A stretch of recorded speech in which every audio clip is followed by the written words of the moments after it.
What's up? What's up? What's Brappin RC fam? It's What Up Wednesdays with Trail Crawler, JRMC. I mean JRCs.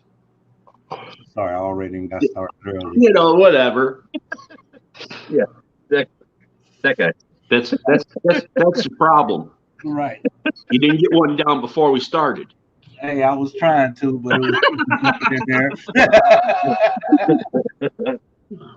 What's up? What up to Kevin Gibbs, Curtis D, Shine's RC Adventures, Bob's RC, and anybody else lurking? Found out my brother and a couple other family members just been lurking in the background.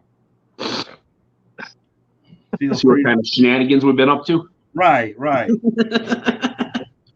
Hey, Queenie. What's up, Queenie? Hey, Queenie. Bubbles.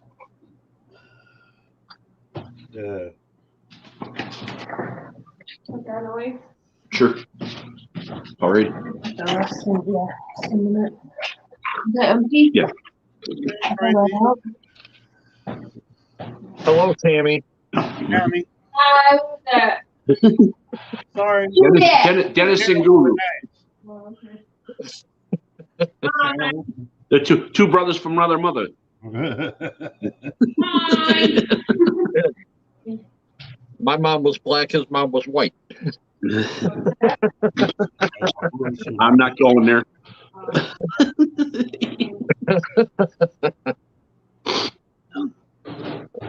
So what's up with y'all today? No, just another Wednesday. Yeah, I decided to play hooky from work. So I used to. I was gonna do that, but I woke up this morning. My throat was a little scratchy, and I'm like, fuck this. I'm gonna take some cold medicine, go back to sleep. Covation. God's No Chill RC, Wolves the RC, Unknown RC Show Off, Joe Gurdon. Welcome. all right. So the reason we got John Martin in here tonight is we're going to talk to him about what got him into the RC hobby. All right. And if he's got easy access to any of his collection, we'll have him show him. I do have some, but I can go get some more. So if anybody has any questions in chat, go ahead, feel free to post them, and we'll get around to them as soon as we can. And Oh yeah. so, John, what was it that got you into the hobby? Just wanted something to do, mainly. It was about 5 years ago that I started getting into it and started. I seen the mud bosses, and I figured, what the hell, I'm going to build me one of them. Oh, I haven't been at it as long as the rest of you guys, but hell, I tear them apart and build them quicker than Yeah, a lot of people. Prime example. I built this last night and finished it this morning. Yeah, about 5 hours. Yeah, like I said, still got more tinkering to do with it, but Yeah, like I said, with me, it's the initial tech side of the build. Oh yeah, Once yeah. you close that manual and be like, okay, now I need to paint. Let me see what color I'm painting it. That's critiquing to me. Oh Or yeah. I just need a receiver or something like that. Oh yeah. That's all that's missing right now is a receiver. Right. How long have you been in the hobby? Like I said, about 5-6 years total. Okay. Oh, I'm kind of a newbie, but I've got hardcore into it, And you jumped straight in the mud, oh, boss? I jumped straight into the mud.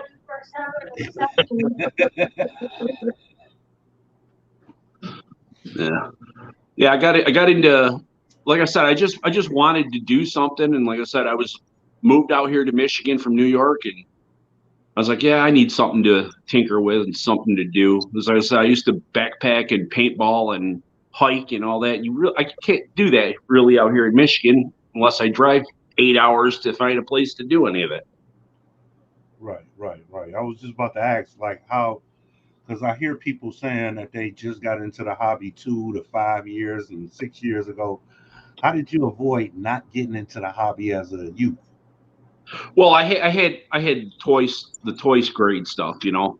I had the the Tyco grasshoppers and Radio Shack,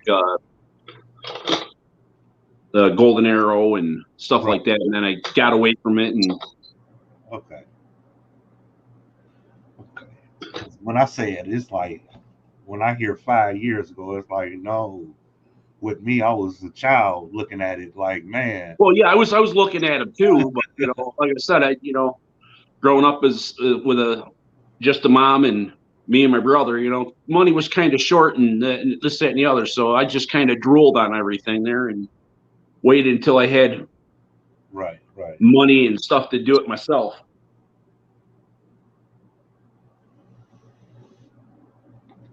Hold on, I'm sorry.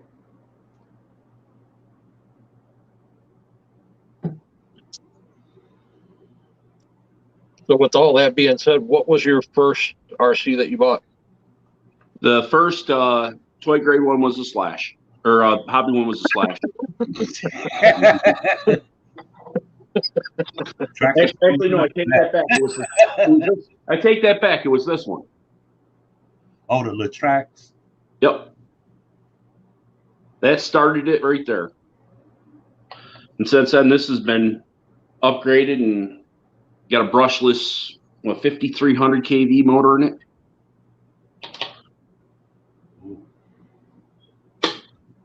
Well, it's like I've been always working with the speed stuff and working on them, and went from oval racing, and I got into drag racing for a little bit, and I've just gone everywhere: monster trucks, road cars. So basically, only land RCs. Oh yeah. Well, I got a couple little drones, but not really big into them. And Okay. What's up, Gucci Skunk? RC. So are you basher, racer, crawler? I do it all. I'm about to say he says he does it all. And I got Out of all of them, if you had to choose one solely, it's a tight cross right now between the Traxxas Max and the LMT. so I like to beat the hell out of both of them. okay. But like I said, I do more racing than anything. But like I said, so if the opportunity arises, hey, a bunch of us are going to a skate park. I'm there, and it don't matter what kind of car it is. Like I said, I have a felony. I brought that to the skate park multiple times, or the felony. So you'd say if you had to choose out of the racing, bashing, and crawling, you would probably pick the bashing. Probably. Like I said, I'm just getting into the crawling side of it. So I only got the one crawler. Like I said, when I started out and I figured I'm going to start YouTube, I was just going to get a bunch of different things of each type, just to have something so I can change it up, so I'm not taking video of the same car all the time and every day. Right. As I said, variety's the spice of life, isn't it? Yeah, I try and have a certain variety, but as of lately, I've been more or less the crawlers. Yeah. Yeah, like I said, I'm going to start upgrading my crawler and start getting into that side a little bit more. Than, like I said, racing. Heck, I got 4 or 5 different race cars that I run. And that can be in the same day. What's that? I was saying, what's up to Green Frog? I see he's in the building. What's up, Kagan? Shut the door. So Um, Are are there a lot of hobby stores in your area? Or are you predominantly online shopping for your parts? It all depends. I got one hobby shop in town. I got another one 20 miles down the road, another one 20 miles to the north, and one 30, 40 miles to the south of me. Like I said, it all depends on what I'm looking for. You know, if I can't find it, then I order it. so it's safe to say that most of your stuff is RTR. No, not all of it. What do you have as a kit? I got the. What else? I got 3 Tamayas now. They're kits. Basically, any one of my race cars, I've pretty much either had parts sitting around and converted them, or built them piece by piece. Since moving to Michigan, I'm up to about, let's see here, 10 or 15 cars, probably closer to 15, but probably parts to build about another 3, 4 more.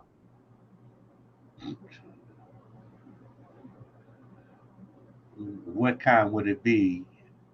Like exactly what kind would you be able to build?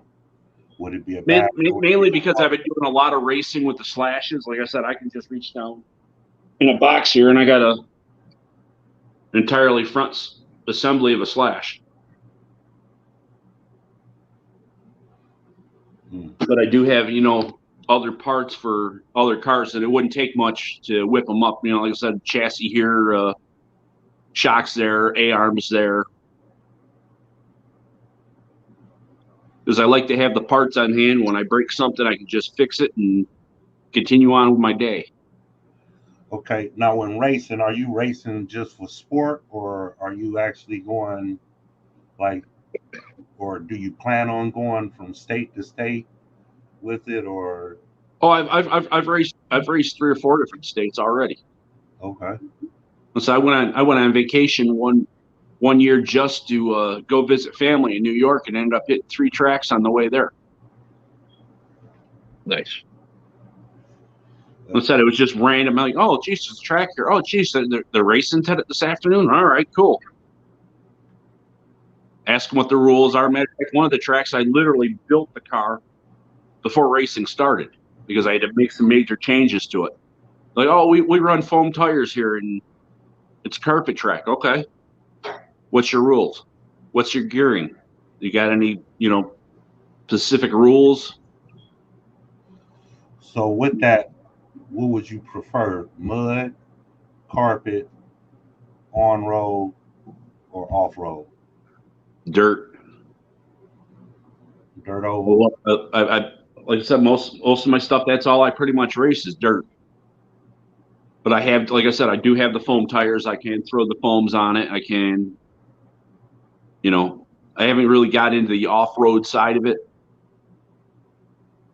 So what like with dirt oval, I know with off road it was sportsman, different classes. What classes are there in the? I know I heard you mention Mud Boss before. Yep. Mud Boss is the modified, which I don't have any of my race cars here, but I can go grab 1 or 2 of them.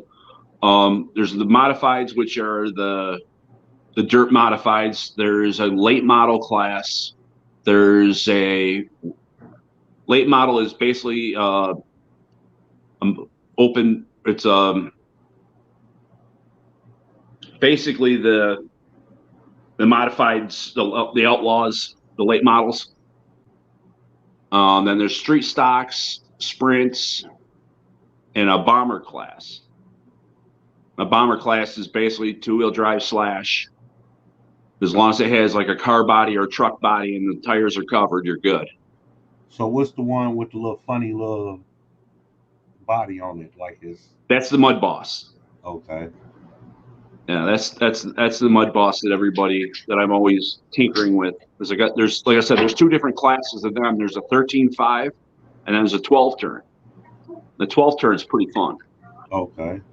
And that's the one where you had your suspension raised up on. No, that's the one I broke the suspension 2 weeks ago on.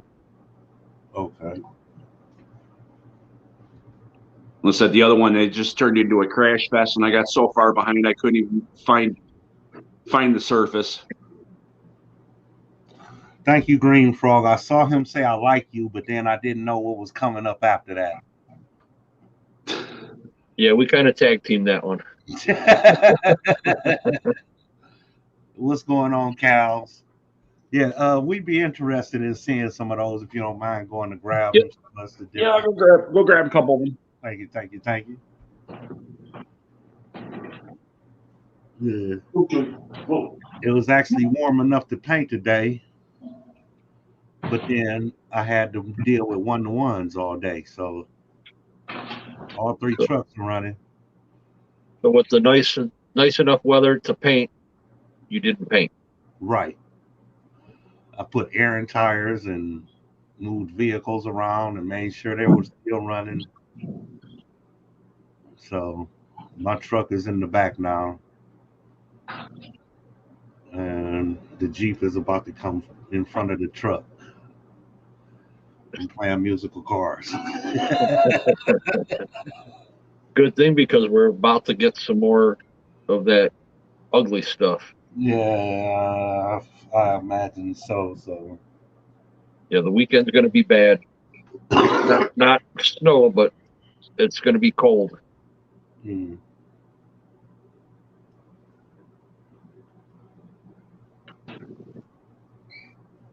Yeah, we actually got a chance to take our hoodies off today working outside. Yeah.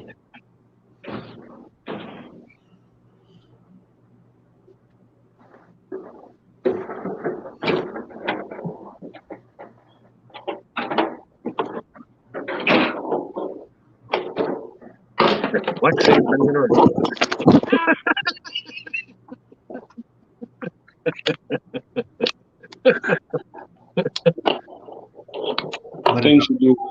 Things you do when you got one.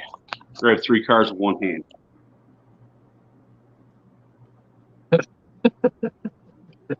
Yeah, this one's the Mud Boss. Hold on, let me pin you.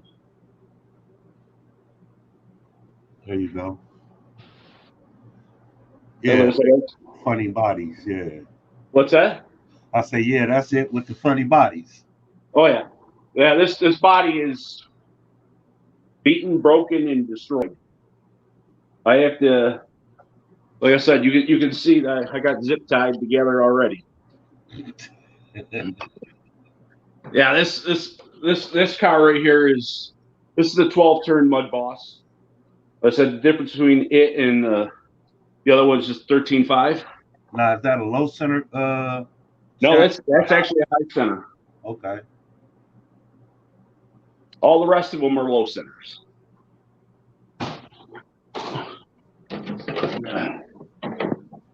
Blind guy, welcome in. What's going on, blind guy? This is the late model.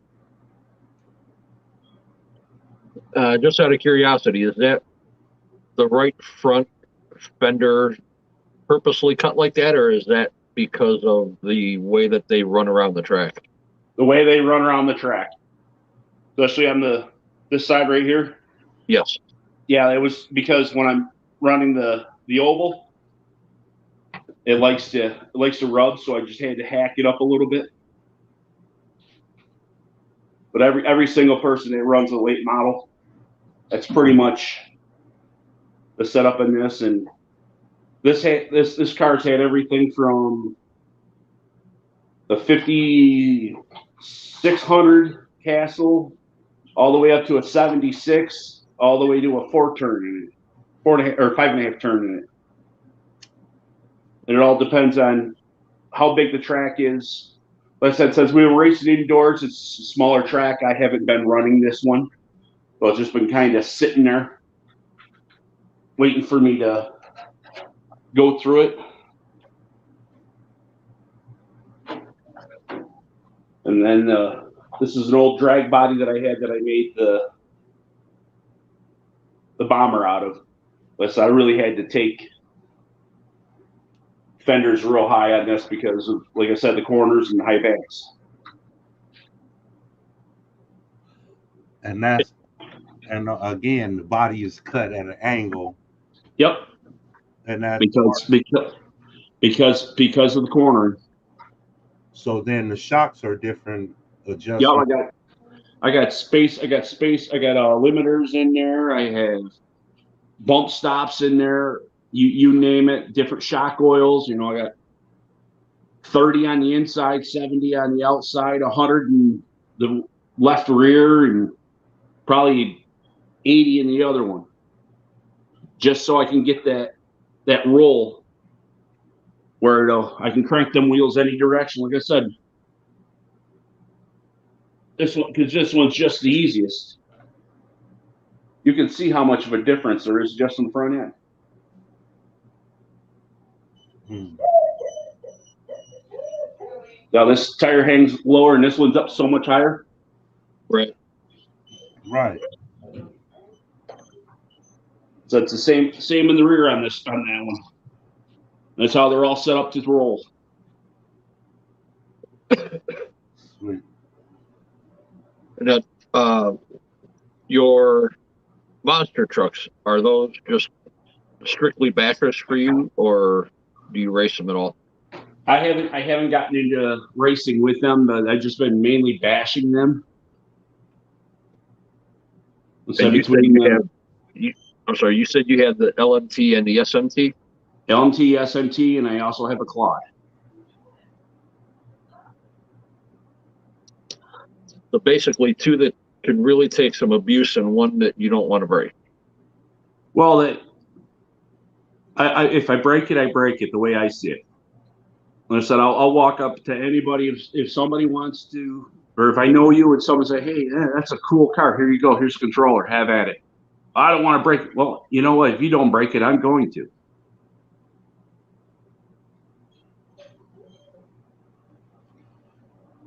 I just happen to have there's the LMT.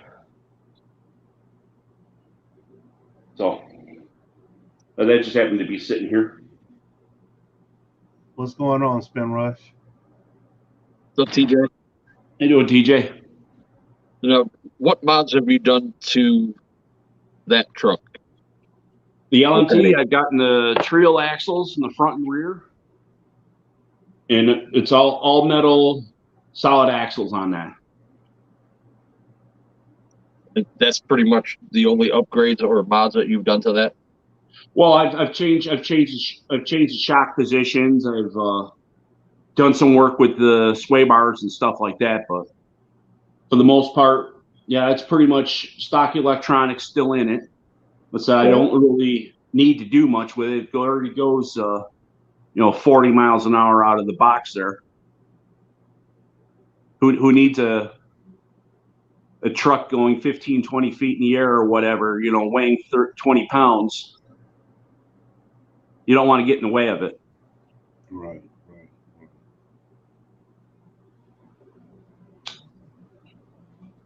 But as far as the race cars go, I've gone through anything that I can do depending on the class. Like I said, the Mud Boss has got to be a stock / parts. But there's some things you can do to it. Like I said, mainly the only metal I can put in that is if I wanted to is shock caps. Right. But at that point, who wants to spend the extra $15 to replace shock cap? Right. If the shock cap blows off, I'm going to end up putting a new shock anyway because the threads are shot on the shock cap or on the shock anyway. Like I said, I've gone in and done some internal stuff to the transmission, tinkering with it, putting the ceramic bearings in there and doing this, that, and the other, or whatever I can do to the transmission to help free it up. Right. Now, Kevin Gibbs wants to know which build are you most proud of? Don't really know because I'm not really, like I said, I use them and abuse every single one of them. But I love that orange Mud Boss that I have there. actually a local race car driver that raced modifieds on asphalt from the city that I grew up in, and has actually been inducted into the NASCAR Hall of Fame, even though he didn't race NASCAR. But even though they don't race NASCAR and they're just running local tracks, they can still be inducted into the NASCAR Hall of Fame. They because first off, he was a 9-time champion, and he did race Martinsville and Charlotte, and he did do some Daytona stuff, but he never got into that level. He just basically ran up and down the East Coast, racing all over the place. So he was a points chaser. Oh yeah. Like I said, he's nine-time NASCAR modified champion. Gotcha. You know. And that's someone you met? Oh yeah, I met him. I played basketball with his son and was actually invited to go to races if I wanted to. But like I said, growing up, being, 4 or 5 years old and a single parent family, it wasn't too easy to say, "Hey, Mom, can we go see him race, in West Virginia or whatever, Right.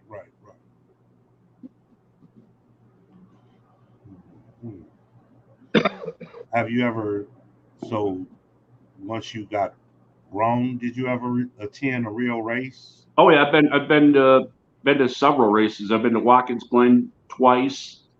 I've been to Michigan International. I've been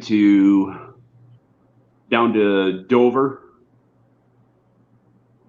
And these are all Indianapolis. NASCAR and Indy races, or Yep. NASCAR and Indy.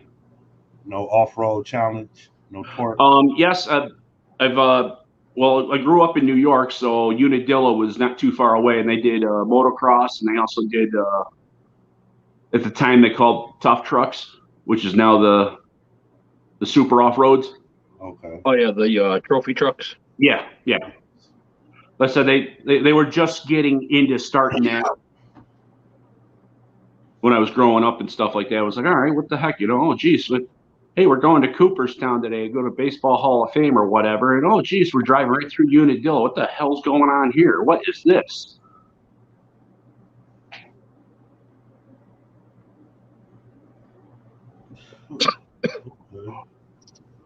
Do you have your infraction close by? No, I can go get that too. You're gonna have everything in the living room by the time we're done. Oh yeah, it probably will. Bag and drag. What's going on, Nitro Freak Rex? Welcome to Crash King. Welcome. What's going on?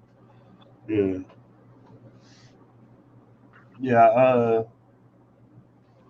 Decided on not getting a what is that, the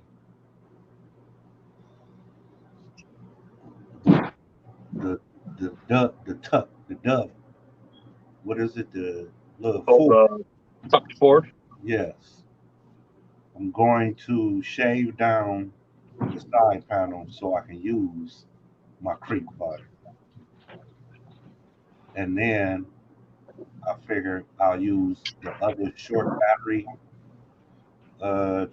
tray, put that on the back part, and move the electronics to either the rear or the front.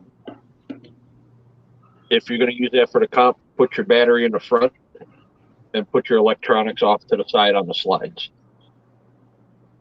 Balance your weight. You want most of your weight to the front. Okay.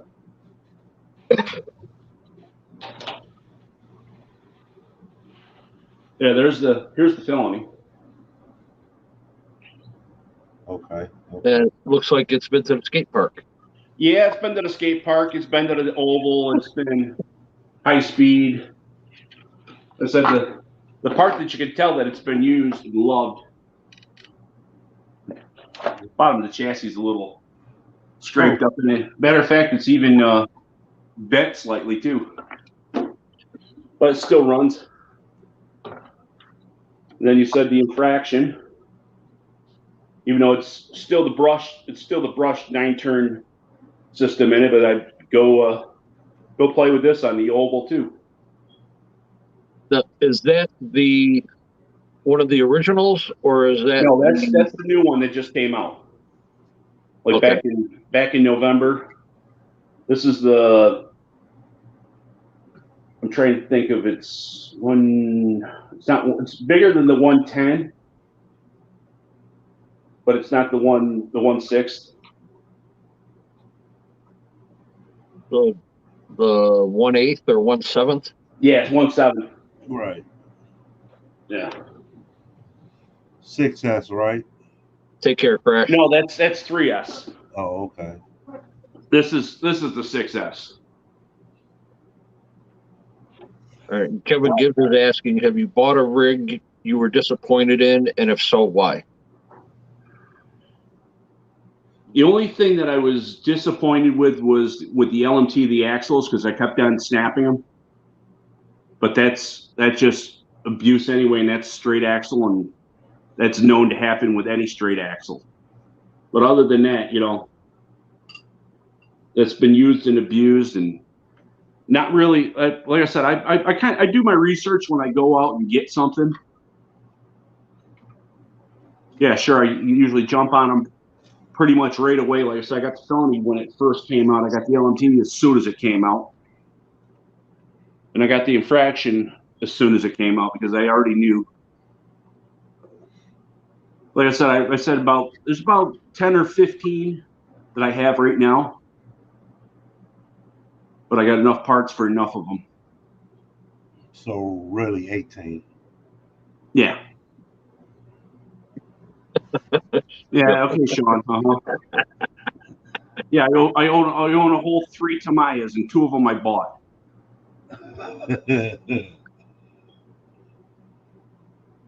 All right. Now this is a question that everybody's been asked on any stream that I've seen, and what we've done with Kagan is, right now, if you had to choose 5 of your RCs, if your house was burning, which would you grab to keep and not worry about the rest?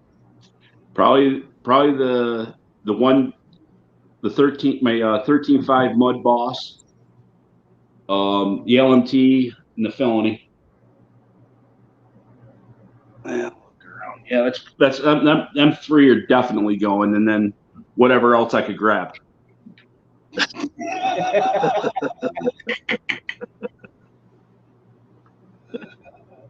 So I'm looking around. I got like 7 of them here in the living room right now. So.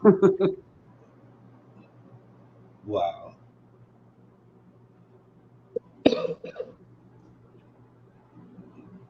So those would more or less be your favorite 5 out of all of them. Them are definite 3. Gotcha. Man, those 3, and then you coming back for the extra parts for those 3. Well, most of the parts I got them in ammo cans or whatever, and I can grab pretty much a whole car in just one ammo can. What's your favorite sail to run? What's that?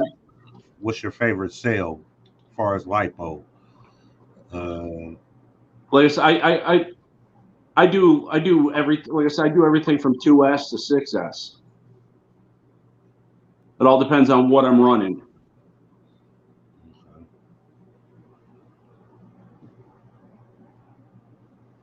Like I said, racing's all 2S, and then everything after that is just okay. I'm just gonna. What's that?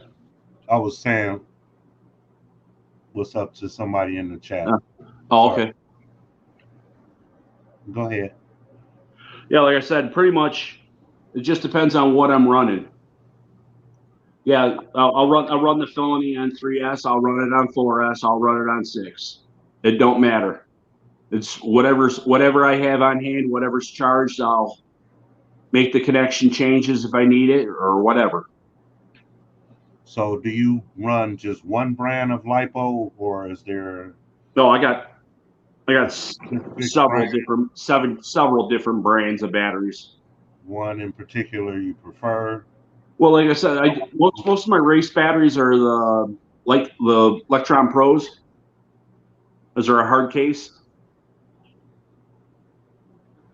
Okay. I got Electron Pros. I have 4 or 5 Traxxas batteries, depending on what car it is. Never heard of an Electron Pro. What's going on, Keith? You got one on hand? Yeah. Yeah, the Electron Pros are the Eco Power from Okay. A-Main. Yeah. Yep.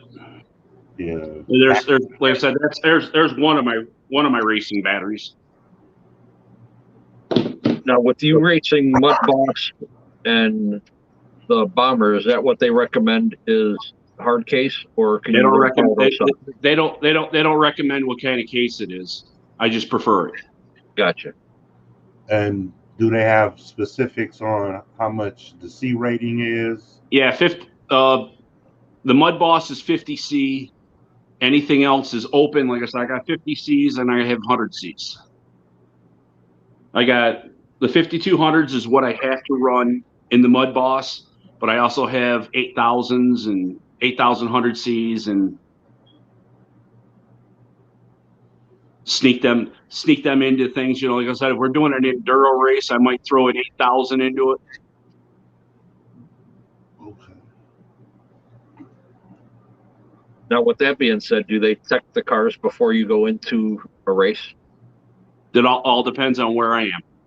There's been places, there's the track that I go to, pretty much it's an honor system. If you're running super fast, then somebody might challenge it, then we'll look at your car. Gotcha. But yeah, like I said, there's been other races that, they go through and they check the motor and then they check to see if you got the like I said, the spec classes, they check everything on them. Is it a specific type of tire that you have to use? In the Mud Boss, yes, I have to run stock Traxxas tires. So I go right to the Kumos.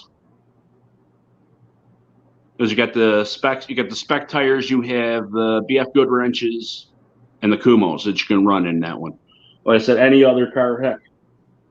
Well, these ones all have Traxxas tires on them, but I do have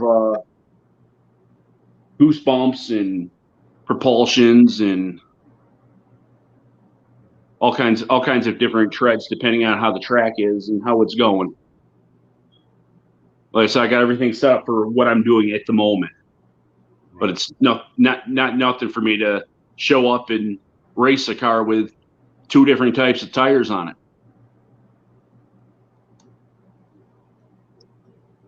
And there's a couple of guys that look at me and go, "Why are you doing that?"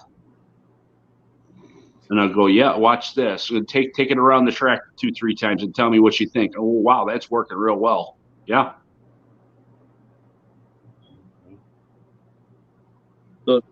Out of the whole time that you've been racing, Mm-hmm. Has there been times that you thought you should have podiumed where you had just missed it by a lap or gotten taken out? Hit going into the front stretch? Yep. It's happened. I had one guy, matter of fact, 2-3 weeks ago, I was in third, just completely right in the corner, just ran right straight into me. And it's like, okay, that happens. Then there's other times where I've gotten a little too aggressive and screwed up myself. Right. So catch the inner coping of a turn and around I go in a circle. Now, I know there's a lot of people in chat that don't race that are bashers and crawlers. Mhm. And racing, you're not racing against each other, you're racing against the clock. Until the mains. Correct. Everybody is qualifying to see what position they get into because of their lap times and how many laps they turn. Yep. Determines your position on the main. And all my buddies call me a sandbagger. My car might not be the first, that may not be the best in the first 2 rounds, but how I have them set up by the time the main comes around, it's dialed in, so I don't have to change it. I don't chase it to make the main. I run to get the laps in and do little fine-tune shock adjustments. Right. And at the beginning of the day, what a lot of people don't understand is it's not that you're a sandbagger, it's the track is prepped at the beginning of the day, and as the day go on, the track actually gets better as the day goes. Oh, yeah. Like I said, the track can actually turn around and get worse. Oh yeah, like I said, I've seen people, their cars are screaming, and next thing you know, come main time, they've been thrashing on it all day long, and their car ain't nothing. They're like, why did I do any of this? It's like, You got one for you, trail crawler. My first hobby grade was the Team Losi Mini T, one of the originals. Back when I was growing up, we had a lot of hobby grade RCs that came in the house that my older brothers used to play with, and we would go and watch. And it just started from there, from a $150 car all the way up to just about $1,000 car. And I went from that to racing off-road, then raced on-road. I had 3 cars for about 10 years, and now I'm up to a little over 70 of them. yeah, Rex, I've been doing a lot of racing videos because that's what I've been doing pretty much every Saturday. Like I said, in some weeks there's you can see there's gaps at times where there's nothing posted for almost a month. It's just because I just get into the racing side of it and not setting a camera up.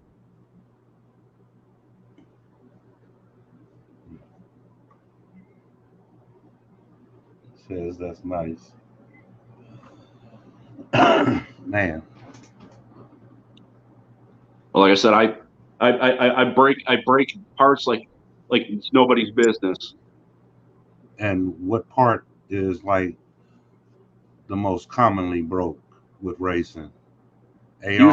Usually steering knuckles and rear hub carriers. Now, is that from contact, from car to car contact, or Car to car contact, car to wall, car to coping. You know, you come out of the corner and someone spins out. There's 6 cars there, and you just have no reaction time because you're flying as fast as you can. You know, like I said, even that 12-turn mud boss will still go, 30, 35 miles an hour with how I have it geared. And a lot of your wrecks, are they caused by traction roll also? A couple of them indoors, since we've been racing indoors this past winter here. Yeah, there's been quite a bit of traction roll because that's at flat track. And like I said, and everybody doping their tires for all the other classes, putting whatever they got on the tires and stuff like that. It gets into the track, and that makes it sometimes tighter than tight or stickier than sticky. Oh, right. The diff fluid, you're gonna laugh when I tell you this. 3-in-1 oil. It's completely open diff in my race cars. My first hobby grade was the Exceed Mad Bash. And What's that? What happened to it? No, I'm just saying. This other tire barely moves when I spin one. Just showing Rex that it's an open diff. Yeah. Okay. Yeah, it was the Mad Beast. I mean Mad Dash, Mad Beast, and the Mad something else. A lot of Exceed Chinese, and then I got the Traxxas, and from Traxxas micro crawling. So I had the original low C micro crawlers. I don't know if you guys remember those.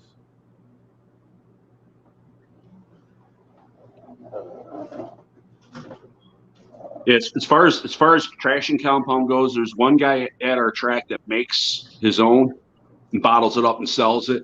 I've seen some of the Slick Juice. I've seen, so many different brands. So it's kind of your own thing. Duck sauce. Oh, like I said, I'll go to the track every once in a while with just even Simple Green. For dirt? Yep. Yeah. Softens the tires up. Yep. I use Simple Green on my comp tires. Yeah, you just spray it on there and let it air dry. Let it drip dry. It softens them up and makes them real sticky. Yep. Yeah, orange soda, Mountain Dew. I've seen. Yeah, I remember grape soda, but that Yep. was on roll. Yep. So I've seen them prep a track with that. It was concrete. It was at the New York State Fairgrounds. There was, like I said, it was in one of their exhibition halls, and they were just dumping soda on it and whatever 2 liter they could grab. Right, with 2 liters, just poke holes in it and walk around. Yep. Walk backwards. Yep. If we would buy 2 or 3 2-pound bags of sugar and just mix it in 5-gallon buckets of water, put it in a backpack sprayer. Yep. Or just even one of the pump sprayers. Yeah. And just spray it out there and just hope and pray it doesn't. WD-40 does work, but it breaks down the tires real bad, especially the plastic rims. Yeah, WD-40 will soften plastic. Yeah. So that's another thing that, on some of the race car parts, that's another reason why some of the stuff breaks. But you want that flexibility when you hit something or hit somebody or. Yeah, but Sean is right though. You could use WD-40 on the crawler tires. Mm-hmm. You've got a lot more tread area. Oh yeah. So you want a softer lug to it. Yeah. It does really well. Oh yeah. Yeah, there's a silicone spray. Silicone spray will kind of slicken them. It'll make them real slimy, and you won't get the traction that you need. Like I said, it all depends on if the track. That's better for chassis, though. Yeah. Silicone spray. Oh yeah, if I'm out racing and it's been sprinkling all day long and I know it's going to be a full teardown, even before the car hits the track, it gets a complete coat underneath. That way, when I get done, I can basically just air compress the dirt right off the chassis. Yep, it helps it clean up a lot better. Oh yeah, that and snow too. Yeah.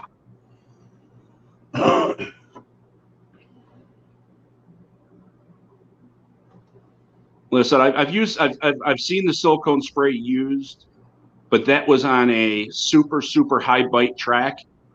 But that guy had so much suspension issues, he was constantly rolling. Well, that's why he was trying to slick the tires off. Oh, the chassis. No, that's what he meant, the chassis. Yeah. Silicone, yeah. Mm-hmm. Yeah, silicone is a lot better to use on all your plastic parts, chassis, your A-arms. You can spray it on your shocks. It keeps all the dirt from actually sticking to the body of them. Oh, yeah.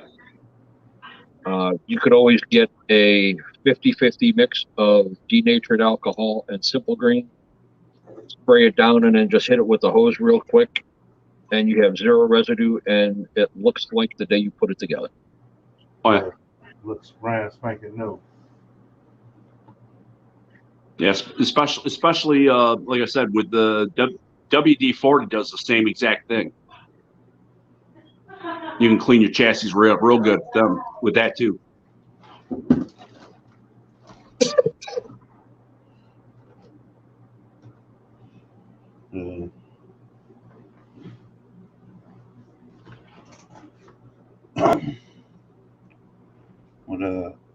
Yeah, there's certain people that we know that don't have to worry about cleaning their cars because they're constantly covered. He's not in the chat right now, but no, he probably peeking. We're not saying anything about Keith. We're talking about somebody else. Oh, RC Ohio knows who we're talking about. oh, okay.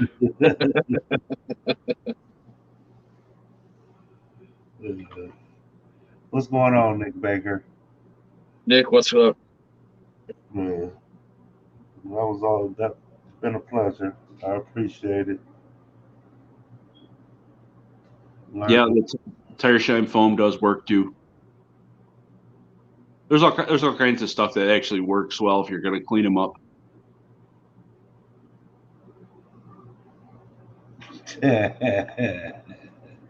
Yeah, right. It's not dirt, it's dust. That little bit of dust cover, and he's got the white glove.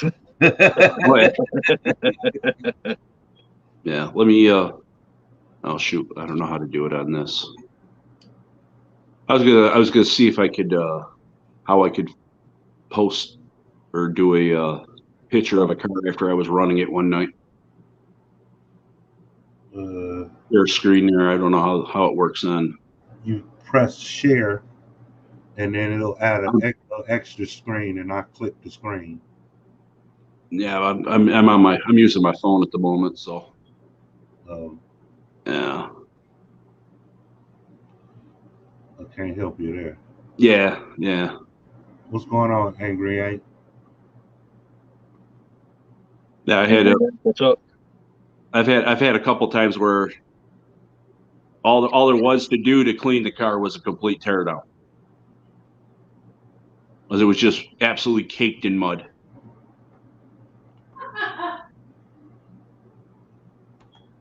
That's it.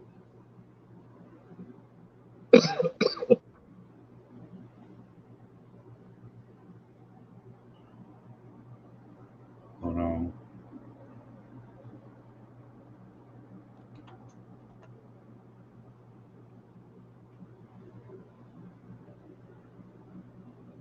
All right.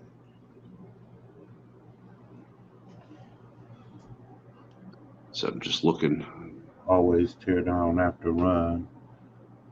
Well, there's like I said, there's times where heck the late model and the bomber I haven't touched since I don't know, I want to say since just before Halloween. There's still mud in them chassis.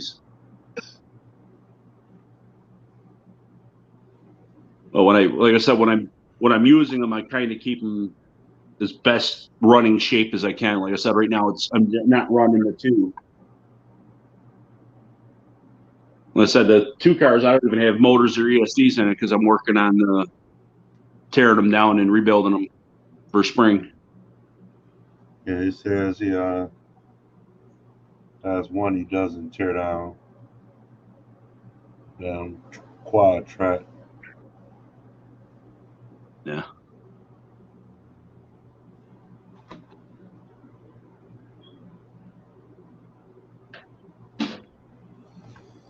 When I was racing 8-scale monster truck off-roaded, it wasn't ideal to do a complete tear down because there's so much to tear down and get it ready for the following week. You're splitting chassis, splitting cases, tearing diffs apart, clutches. Oh yeah.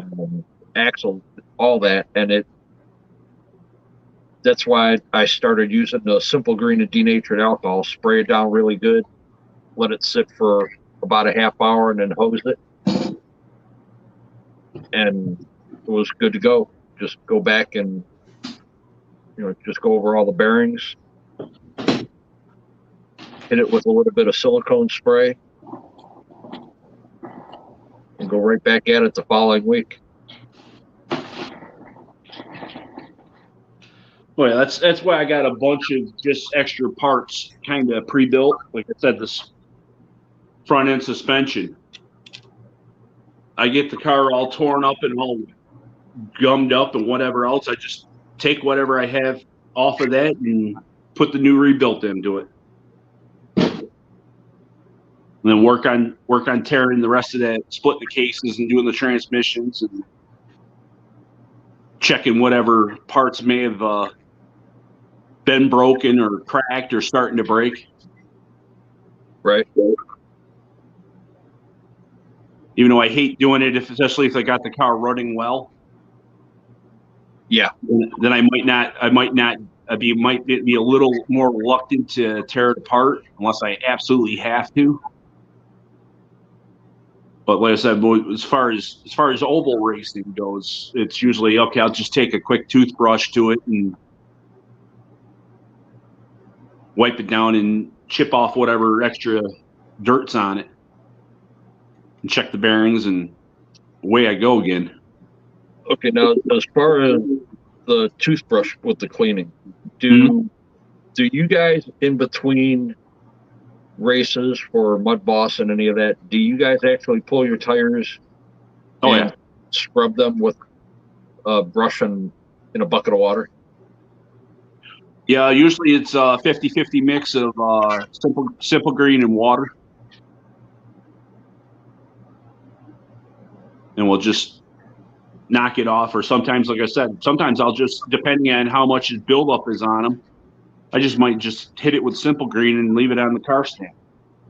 So Right. do you have the little bowl with the brush screwed down to the bottom? And I don't, but there's 2 or 3 other guys. If I gotta seriously clean my tires, I can just walk over and go, hey, can I use this real quick?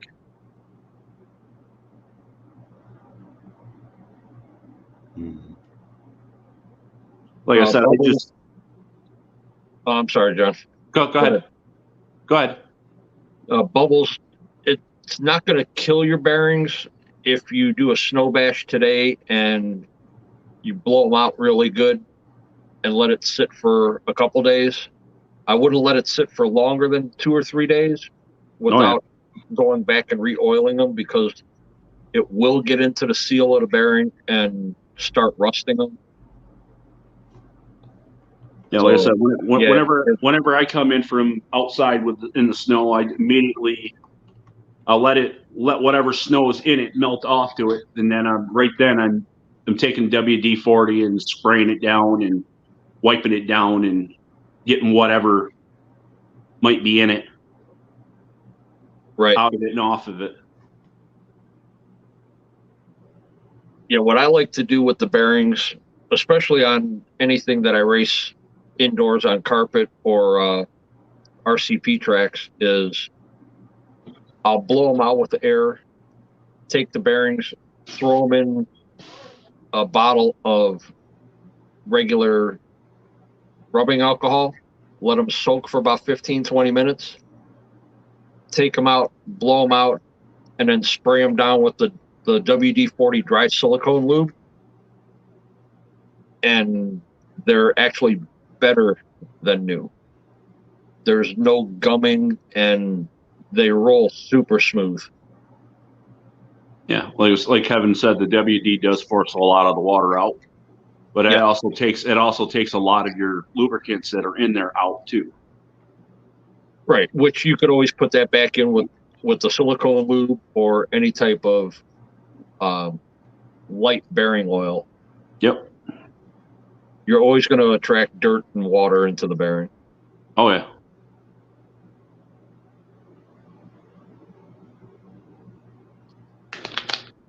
Yeah, like I said, I always have at least 40, 50 of these floating around. You see, I get them 100 at a time because these are the most bearings that I use.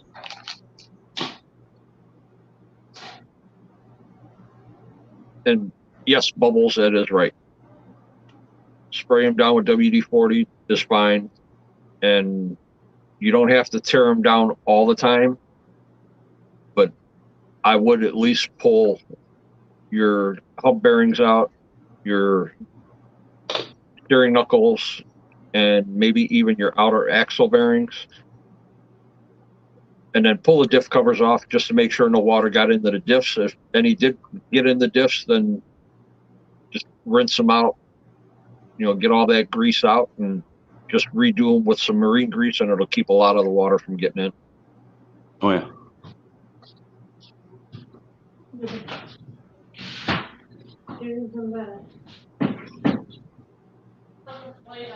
Yeah, Nick, that's why I said if you use the 50-50 mix with denatured alcohol and simple green, you have 0 residue. It cleans them up really nice.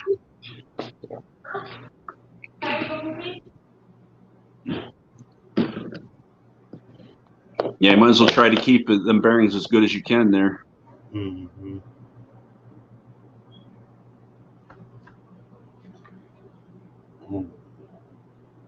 RC Ohio, Todd, exactly. You could always keep a spare set of bearings on hand, the common sizes for all of your axles and, any other bearings that are exposed. Mm-hmm. It'll make life a lot easier if you do have to replace them. You don't have to sit and wait. You always have that bearing on hand. Like I said, that's why last time I picked them up, I picked up 100 of them. Faster.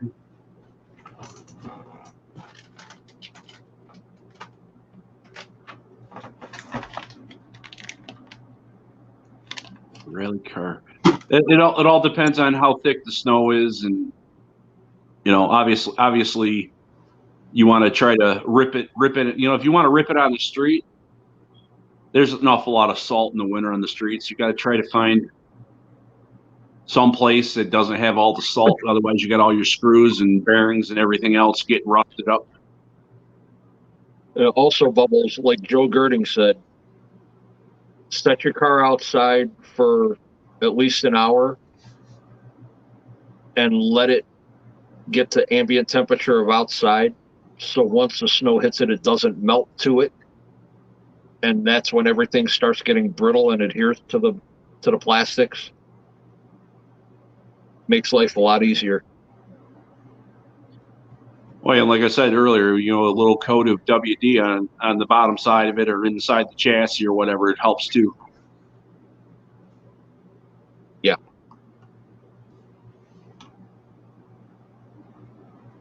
Mm-hmm. And so depending on what kind of car it is, there's some that are a little bit more prone to get packed with snow in it than others.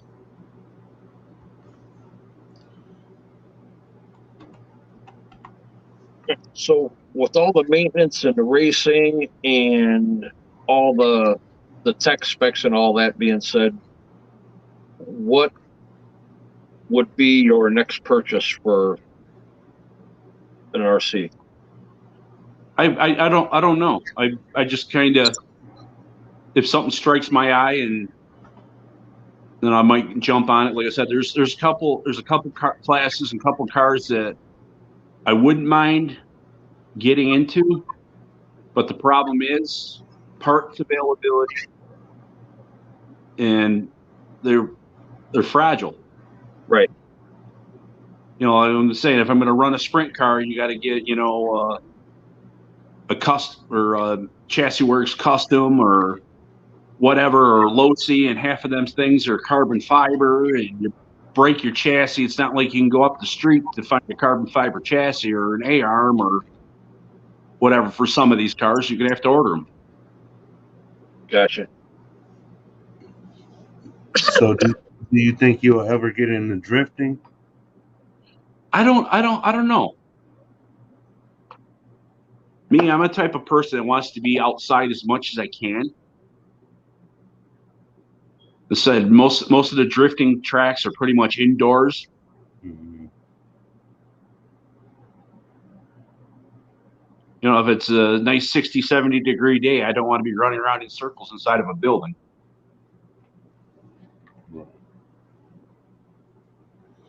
What crawler do you have? I got the SCX 10 too.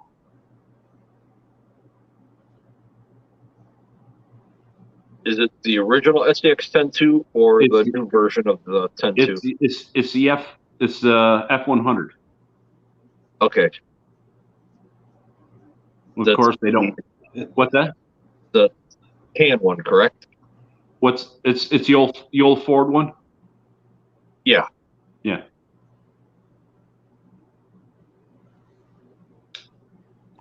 Yeah, so that's got the one-piece axles. Yes. Straight axles. Yeah. Straight axles, 1 speed. Like I said, I'm thinking about starting up the game there on the crawler side. So Right. it's just a matter of tracking down parts at the moment, and What you getting across? I don't think I'm going to go that far. Like I said, I do go to Axial Fest, so it'll probably end up being another Axial. Okay. So a raw builder's kit or Mm-hmm.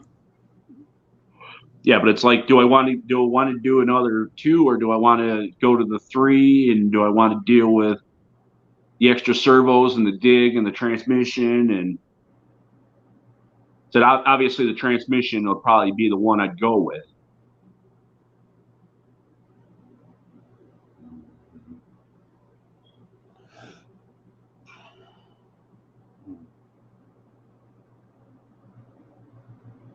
Yep, I got the green one. I didn't have that tan and root beer one. I thought that was just ugly looking. With the orange stripe. Yeah. Curtis D says, get a Capra. Yeah. Man. Like I said, I'm open. So I already do basically the open wheel racing anyway. So the Capra would be one thing. Like I said, I seen too many of the rifts get broken last year. I love my Capra.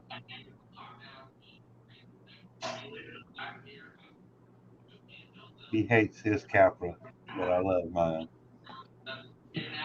Well, it's like I said, some of them are just the personality of them, you know. Well, the Capra is basically going to overtake anything you put in front of it. Right. Or It's break like trying, driving a right? cheater truck. Or break trying, right?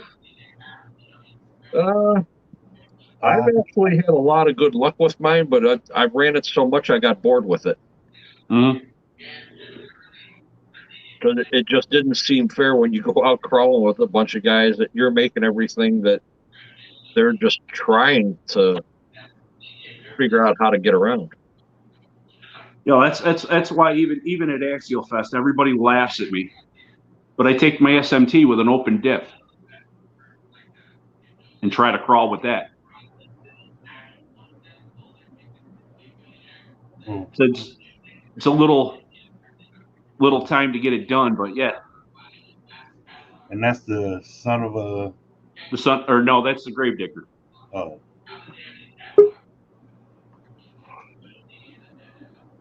Now, would you ever consider buying the Axial Rift as a basher? Like I said, I've seen so many of them break the axles and this, that, and the other. You know, you automatically got to go out and put another $300-400 in just axles onto it to keep it from breaking. You know, whether it's Vidavon or whether it's or it's real or whatever. You know, mine sits over there underneath a no prep body, just sitting on it. Yeah. I don't want to break it, even though I have another axle for it. I just Yeah, it's not that I'm saying it's a pain to work on because everything's available there. You can get to it easy, but it's like nothing like having to tear down an axle just because you cracked something on it. right. Or either that or pull the mount out of something. Gotcha. How you What's going on, doing TJ? today?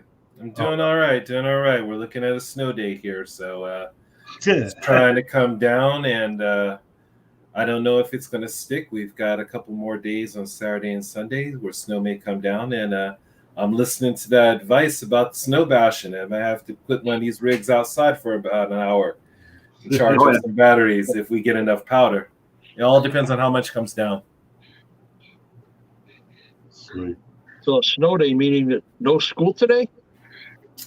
No, they don't. They won't have any lessons today. Of course, nowadays, some days students and they come to school, and then other days that they do what they call these Zoom lessons, and so it just depends on whether there's snow on the ground or if Corona's in the air. I don't know. So, yeah. Yeah, I heard you earlier, Dennis, talking about your mini T, and Yes. yeah, actually, right now I just picked up. These came in yesterday. These Eco Power 827 metal servos. Yes. So I'm gonna throw a couple of these in this weekend with the actual low-C servo horn and put these on the mini bees. Apparently, these work like a charm. This is the one to get. So It's a good servo, and they've got some speed to them. yeah, and again, the most important thing, of course, is durability. And that it works every time when you put something in there. Right. Yeah.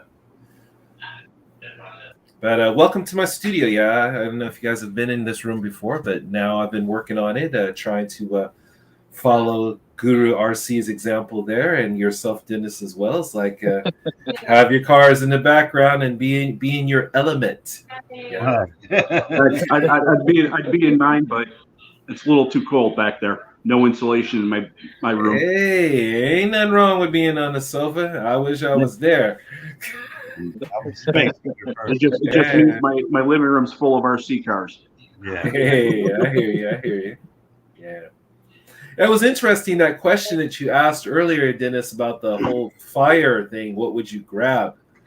And I put my answer in the chat. I would definitely grab my pit bag.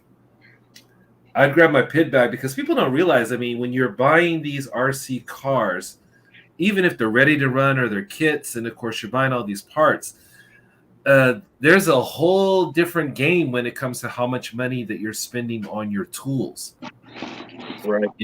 If you're putting money, let's say you're buying a MIP tools or whatever brand you want, and then all the other little things, the Dremels, the gauges, the check the camber and everything, all those tools cost a lot of money. And in fact, it may be even more than some of your rigs. So, and I don't want to kind of put that pit bag together again. I could buy another car, but the tools and the pit bag, yeah, I would probably grab that.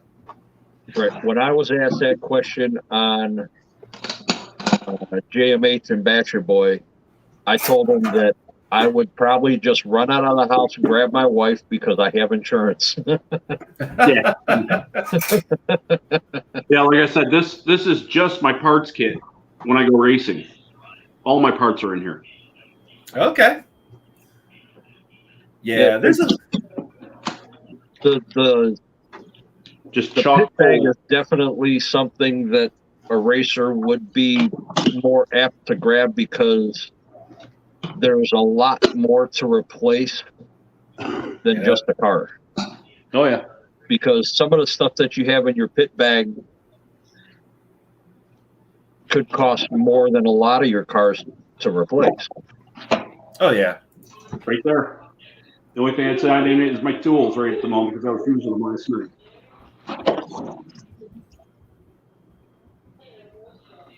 That's chargers and everything. Oh yeah. Yeah, and that stuff, if you have most of that stuff, it's almost always ready to go. I mean, I grab that pit bag and it's got wheels on it.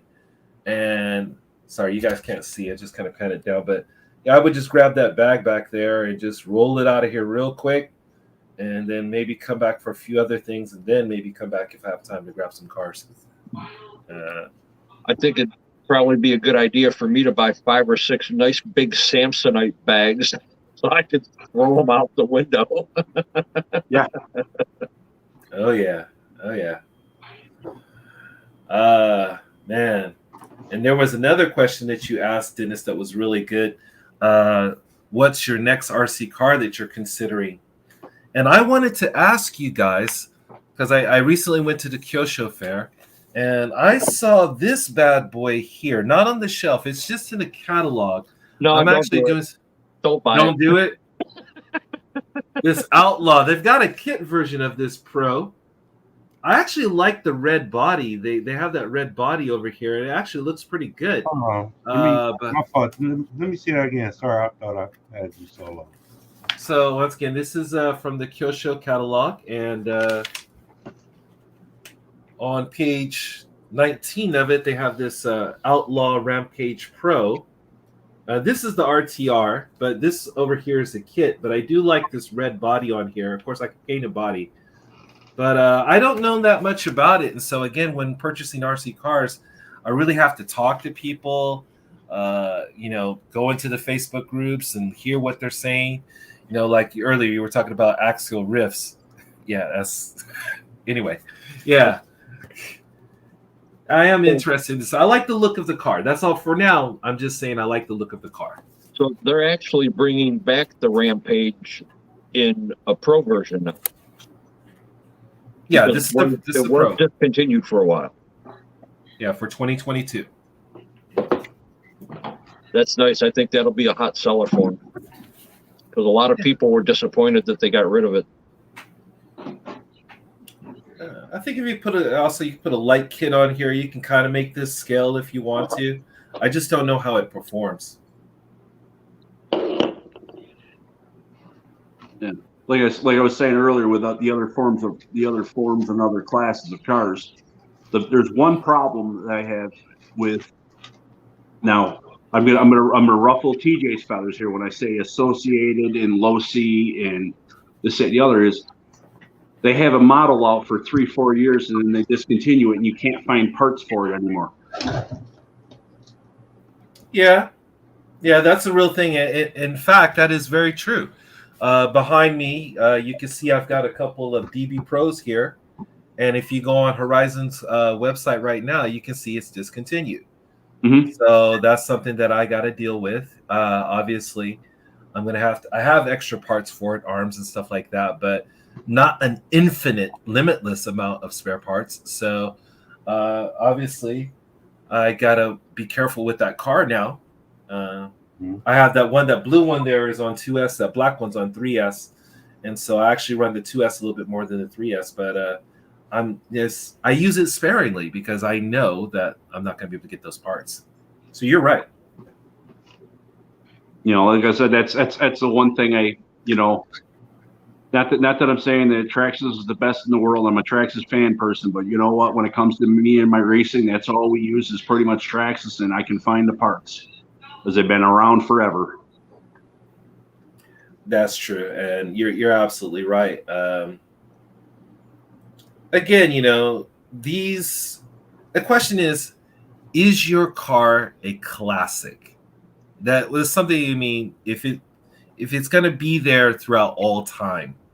And although these are good cars, they're not classics like forever. Like the Slash. We can say that the Traxxas Slash is a classic.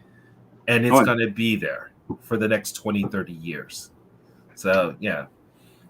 I agree with you.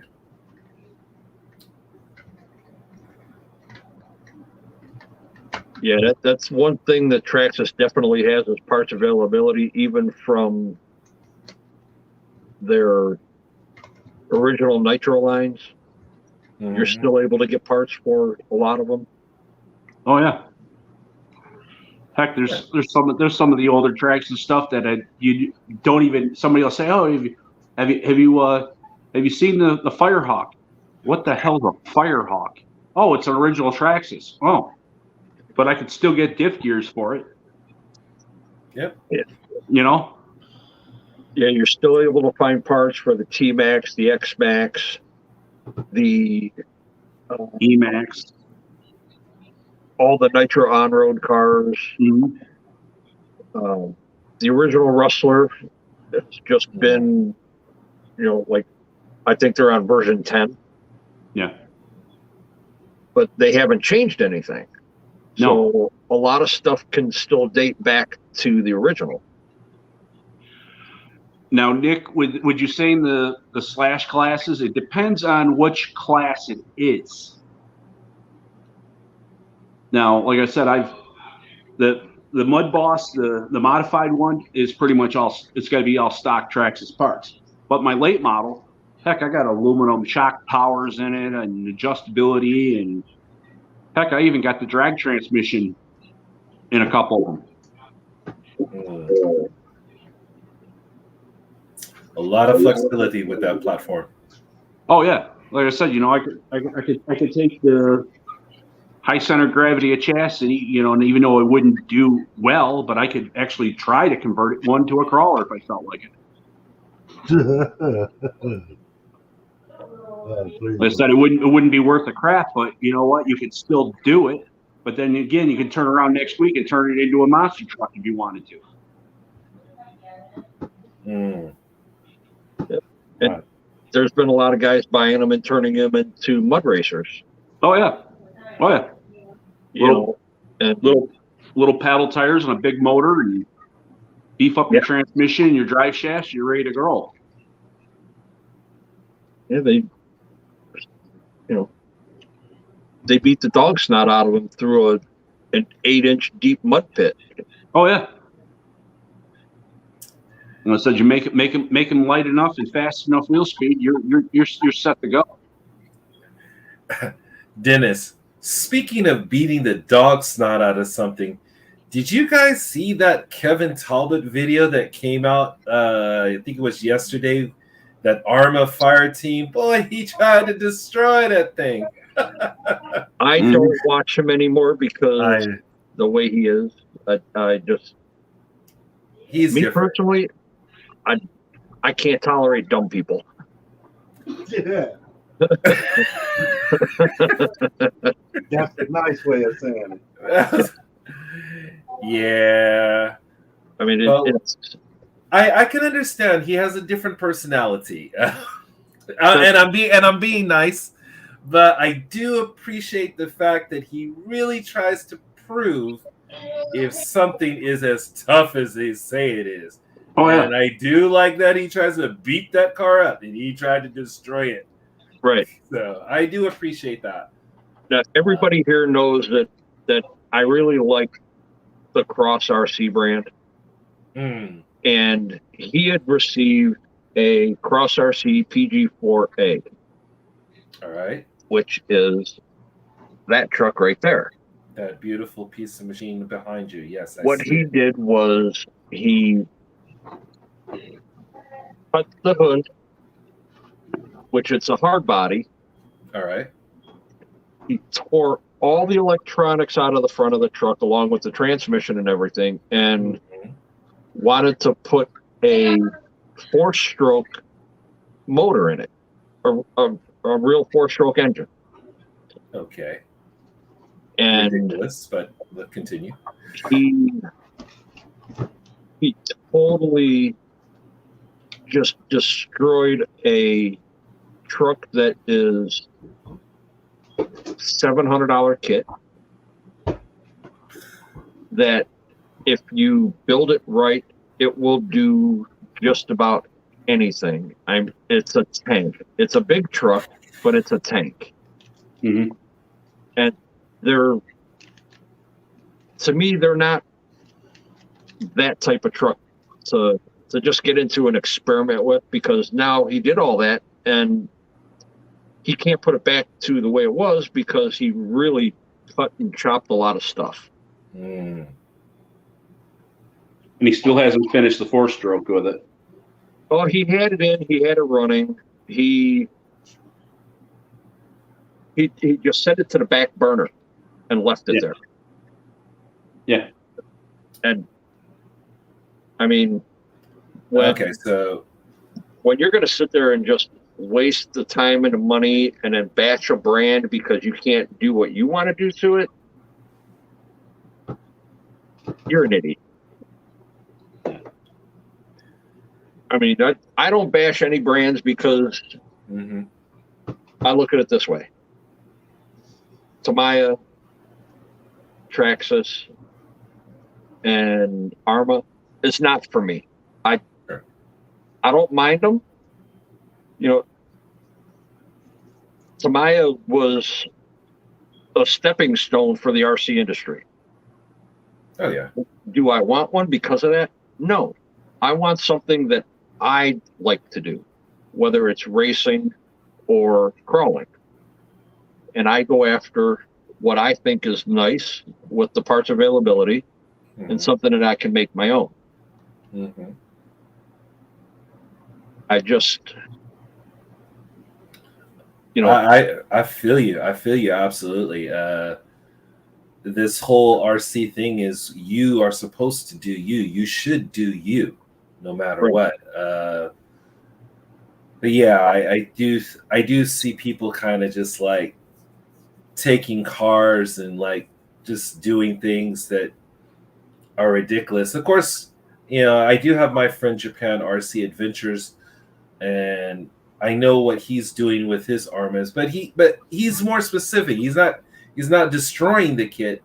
He actually wants to do speed runs with it, and that's not related to what Kevin's doing. And, Right. I think in the public's eyes, in the eyes of the community, it just seems like he's just destroying cars. Right. That's what I'm saying. It's take your bank account and take all of your credit and just throw it at it. You know, whatever happens, happens. I can't do that. Yeah. You know, I get into, you know, little arguments with people about why do I spend so much money on it? Well, this is what I love to do. This is me. It keeps me relaxed. I enjoy building them.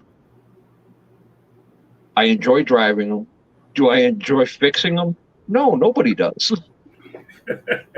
But, you know, it's about keeping the hobby alive, doing what you love to do for the enjoyment, and not going broke doing it. Yep. And still be able to have a life away from the hobby.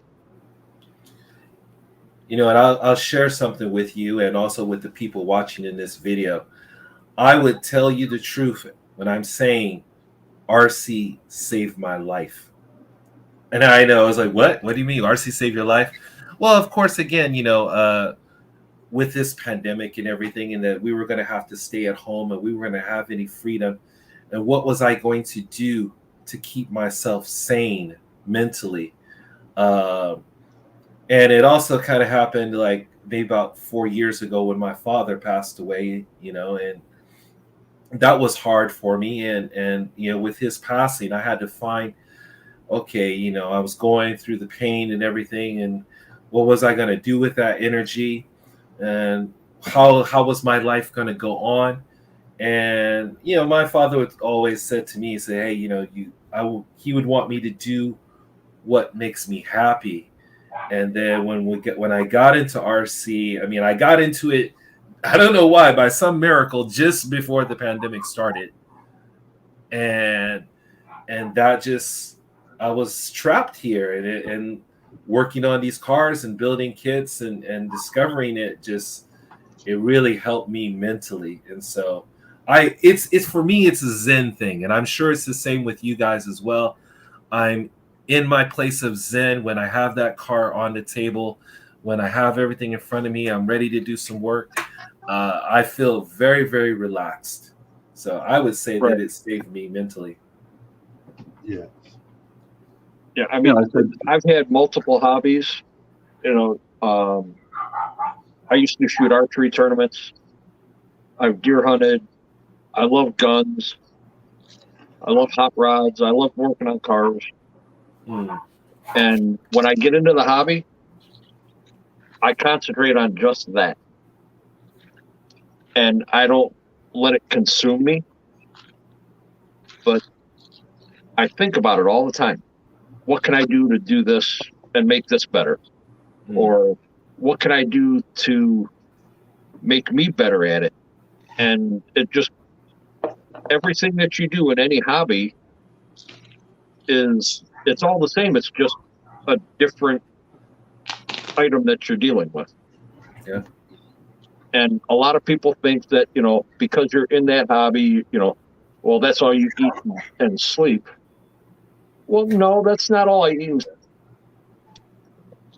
I'm passionate about the hobby. Yeah. You know, and with me getting into the crawlers and the trail trucks, and then now with the comps, you get to meet a lot of great people. It's a big family-oriented hobby. You know, from little ones all the way up to, you know, the elders, which is great. Yeah. You know, it's mind therapy, it's physical therapy. It's just relaxing. Yeah. I told my boys when we got into this 110 racing and these buggies and carpet tracks and everything, I told them I don't care about that podium at all. I'll in fact, the main reason I'm here doing RC is to hang out with you guys, to be with you guys, to be with the homies, with the friends, and we're over in the pit area. And, you know, we're doing whatever we do. We're talking about life. I hear about my friend's children, his family, and everything. And while we're working on cars, and in between that, he'll come over and check my camber, or have a look at the wiring or something, you know. But really, it's all about community for me and friends. And so it's like, yeah, that's real talk for me. Right. you said, heck, I can honestly say probably within the last year and a half, I've gotten probably eight out of the 15 cars that I have. Yeah. Yeah, I wish I had a little more space here. You know, in Japan, everything's small. I want to extend it. I want to extend this rack over just a little bit more, and throw a few more rigs on there. I'm thinking about those Kyosho minis. I'm like, yeah, I think I might throw a few of those up on there. And yeah, because crawling, I never really touched on crawling like you guys have, and I'm listening to your stories every day. I look at your videos. And when I got into that shop, I just played with that little crawler, and I was like, oh, you know, and I was feeling pretty good. You know, I was like, yeah, okay, I see what these guys are talking about. So, yeah, it's just deciding. You know, I looked at the Phoenix Portal, and then I also looked at the Mini Z little crawler. It's like, I don't know, should I start small or should I go full kit? I'm not sure yet, but I am thinking about it. It's real nice. I understand now why you guys like this. All right. Now, as far as the passion goes with the hobby, and, you know, my first hobby grade RC, to me, buying it myself with the Mini T, when I started racing, this is an all stock Losi Mini T. Mm-hmm. Just the plain old brush motor with the Losi oil-filled shocks, the stock steering servo in it. The electronics are gone because they didn't last. They were a 2-in-1, and just a set of phones. And it turned into this 6 months later. It went from a $150 truck to almost $3,000. Oh yeah. Carbon fiber chassis, aluminum motor plate, or aluminum motor guard, brushless motor, aluminum motor mount, fiberglass upper bulkhead support, aluminum bulkhead, aluminum A-arms, oil-filled shocks, aluminum shock towers. I mean, it just continued. And I raced this for 5 years. Mm-hmm. And I left the stock lower bulkhead because I needed a weak point. So I figured with all that, the best thing to do was race only on a carpet road course. Mm. And it was great. When the indoor series ended, everybody wanted to get into the touring cars, and I couldn't go that route anymore. It got to be too expensive. You know, you're constantly chasing the latest and greatest. Yep. Just to be competitive. That's the way it is when drag racing. When I was doing that for a little bit, You know, I wasn't too worried about being competitive. I just wanted to go and have fun and try to break up the normal of every day. Just get up, go to work, bang your head against the wall, go home, try to take care of the family. It got to be too overwhelming, and I needed something to just get away. And this is what got me to actually get my sanity back. Yeah. it's nothing like just coming home from work, jumping on a live stream and putting together a kit. Right. That looks good. Yeah, I started this last night. Yeah, I like that. That's a grasshopper. That's a Tamiya Grasshopper 2 Black Edition with oil dampers. Like I said, still didn't do anything with the motor, but you know what? It'll come. Yeah, I was gonna go to that Tamiya event tomorrow, but I don't know if I'm gonna be able to make it up there. I don't know how bad the situation is gonna be with the weather, and it sucks because it's the last day of that expo for Tamiya as well. Yeah. What's going on? AC Froggy, hello. How you feel? What's going on, Brett? How you feeling, buddy? Hope you're feeling better. I'm about to say, hopefully you're feeling better. Yeah. Really hope you're doing a lot better than you were the other day. And they're finally figuring out what's going on. Yes. Finally, thank God. And Angry Yank RC in chat says that even a 100 car can be as fun as a $1,000 car, and you, sir, are absolutely correct. Yeah. Yeah.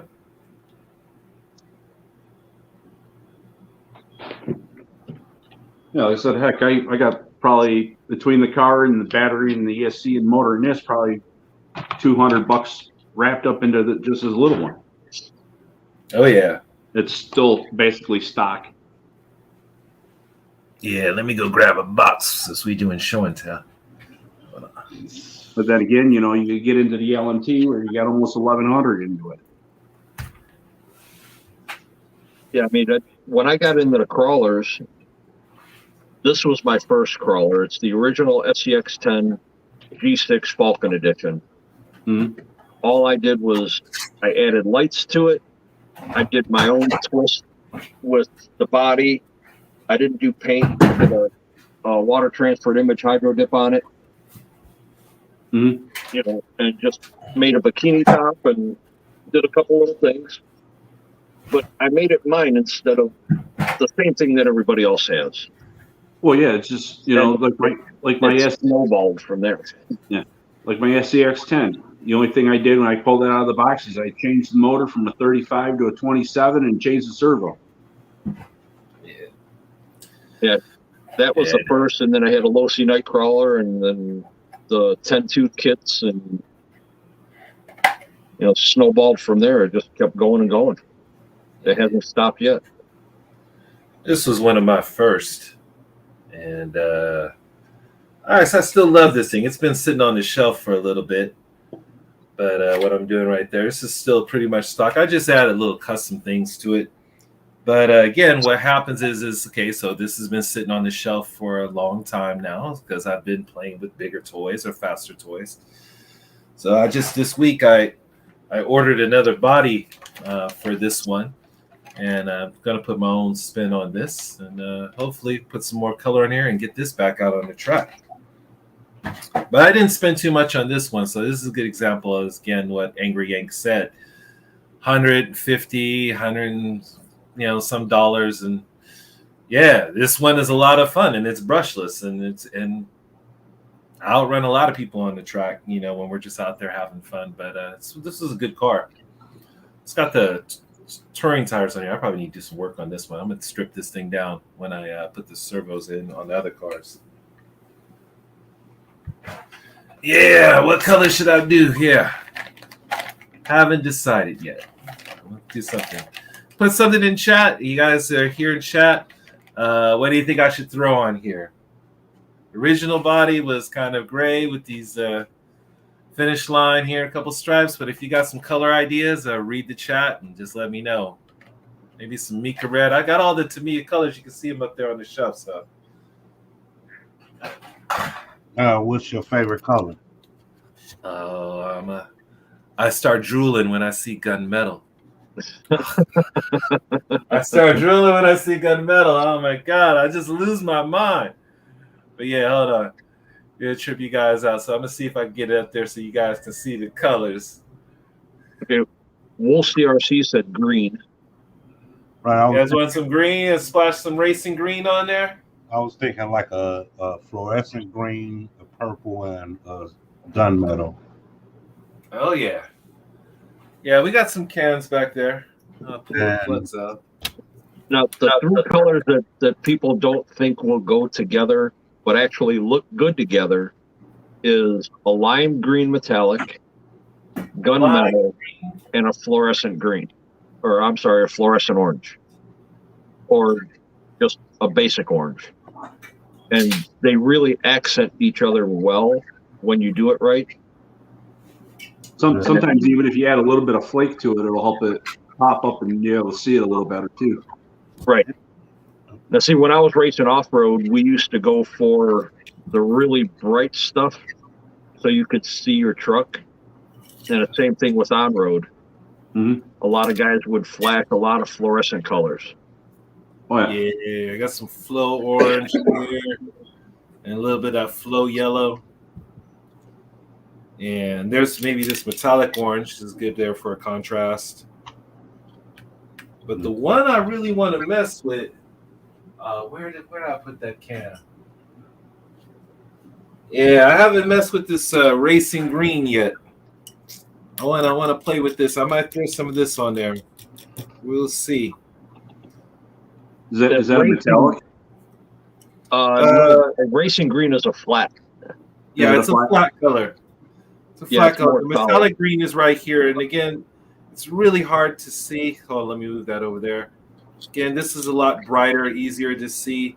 But that racing color, I haven't messed with this. You can see it's still sealed. So I haven't put this on a body yet. But I am thinking about it. Okay, I'm looking at the chat to see what you guys are writing. I see Angry Yank says gunmetal silver and dark hunter green.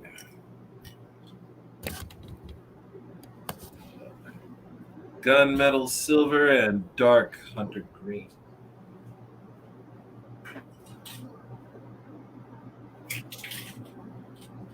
So Yank, you're talking about maybe these two colors here, like maybe running. This is of course some bright gunmetal here, and maybe this racing green here.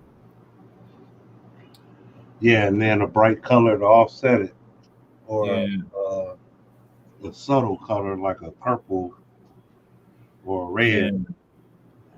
And Kevin Gibbs says gunmetal with light and dark blue stripes and some fluorescent green in the center.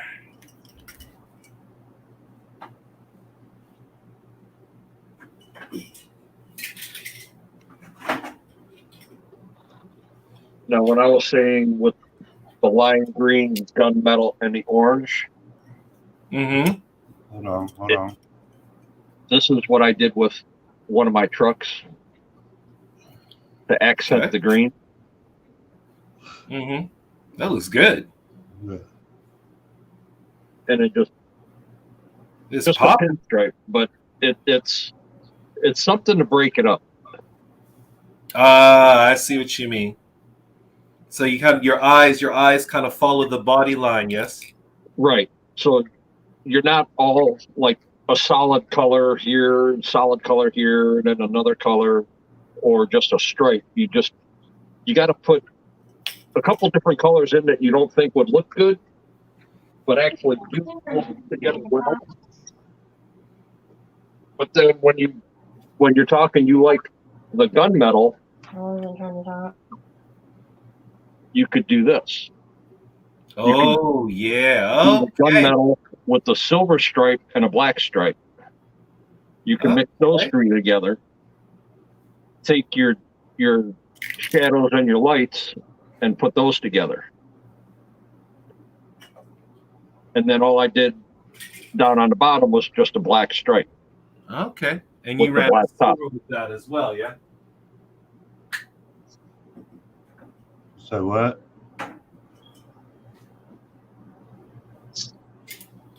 I could try it as something similar to that, maybe with some champagne gold. Some champagne gold might be nice, those three combinations there. But yeah, I agree with you definitely on the stripes there. Definitely should do something like that. All right.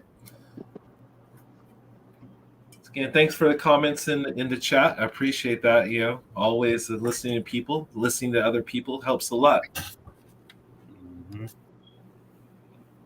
Thanks, Nick. I appreciate it. Thanks, Kevin. Thanks, Carl. RC Show Off, take care. All right, take it easy. And you guys take it easy. You have a great night also. But you also have to remember too, TJ, when you do the fluorescent colors and the bright metallics, to back them with either a silver or a white. Okay. To really make them pop. This way, if you do decide you want to just darken the inside up, then you can hit it with a black to cover it. Sugar, All right. circulation, your heart. How many issues? What you're doing, you'll be stuck up. White facts. It's Tammy.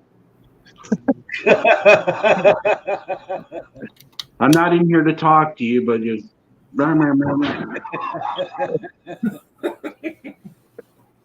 Well, we have Brad facts and Tammy facts now. Come on.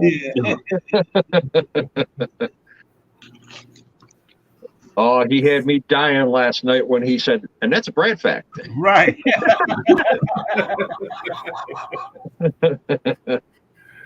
That's why I told him you do some shorts.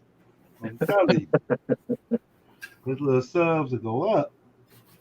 And TJ, you know, you always put your dark colors on first and then go to your lighter colors. So you get no bleeding or shadowing. Yeah, that's the way I like to do it. Do y'all warm y'all cans in Japan?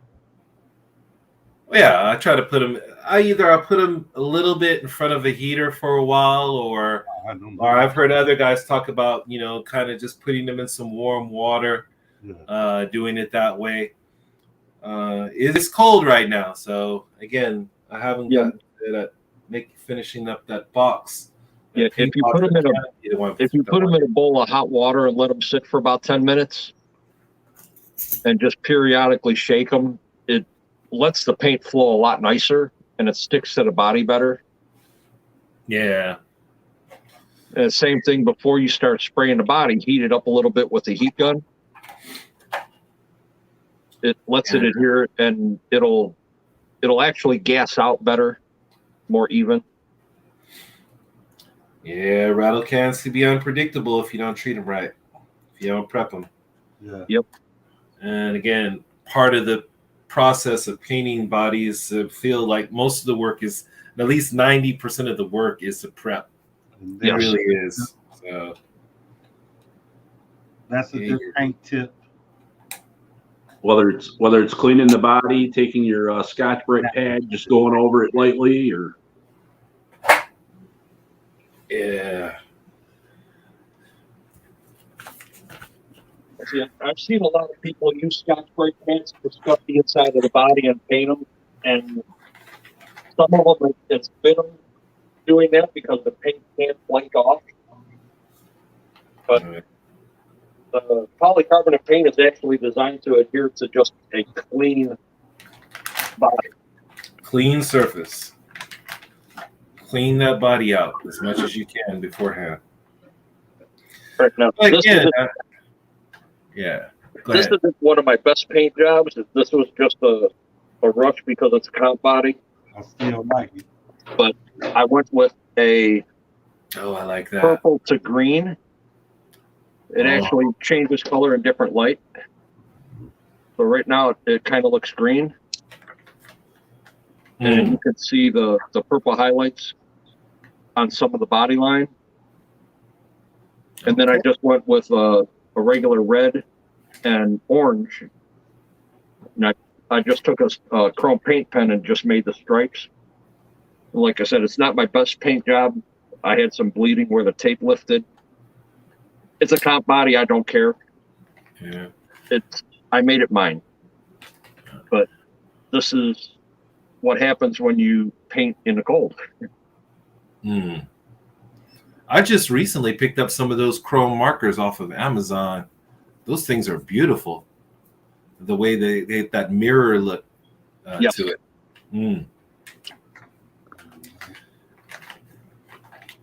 Yeah, I just think the way, I mean, whether you have a large collection of RC cars or a small collection of RC cars, if you've got something sitting on the shelf, really just pick up a body and put some paint on it, and definitely that car will come back to life. What up, yeah, and you want to use that car one more time. So I don't want to let this Associated 14 sit on the shelf too long, so that's why I just ordered a quick body. Once I paint this up, I want to get this back out there. Are you in the anime? Let's say, are you in the anime? Yeah, I'm all right with it. I mean, I don't worship virtual girls or anything like that, man. I like flesh and blood. I mean, yeah, it's cute and all. I like that. Some of it's cool. I like the initial D, but I've been over here in Japan for a long time, and sorry, they're a little bit weird about that, man. Like the anime virtual girl. I mean, don't get me wrong. I watched some of it. I asked. Not to ask if you were into it. I was thinking of theme as far as the car was concerned. I didn't know. Oh, okay. Putting anime on the cars, like if you notice, he had Calvin giving the finger. Oh yeah. And gripping his jewels, but you might could have made him pissing on something, Right. Yeah. I could have had him pissing on Axial, Traxxas, Red Cat, anything like that. But no, don't do that. Don't do that. I felt that was better. But going back to the paint tips, I don't know if anybody seen the stream for 11 Charlie the other night. RC Patina guy was on there and gave a good tip. If you can't find a color that you want to use for polycarbonate, you can get a polycarbonate clear and put a light coat on the body first before you paint it. And you can use light coats of automotive paint. So it will adhere to that paint and not flake off. Okay. That's a trail crawler's fact. Yeah. Okay. What's going on, PG Boost? Boost, what's up?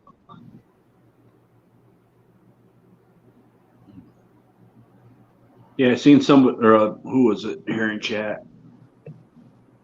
Oh, Nick Baker was asking, a little confusing on the 4 leads off of 1 battery. The 4 leads? Yep.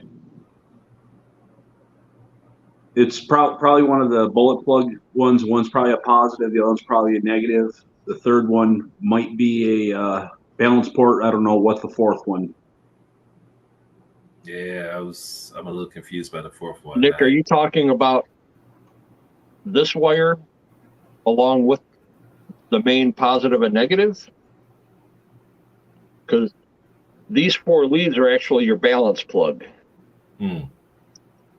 If you don't balance charge them, they could overcharge 1 cell or overcharge 2 cells and not get enough charge into the third, or a 2 cell, the same thing. It balances each cell as it's charging.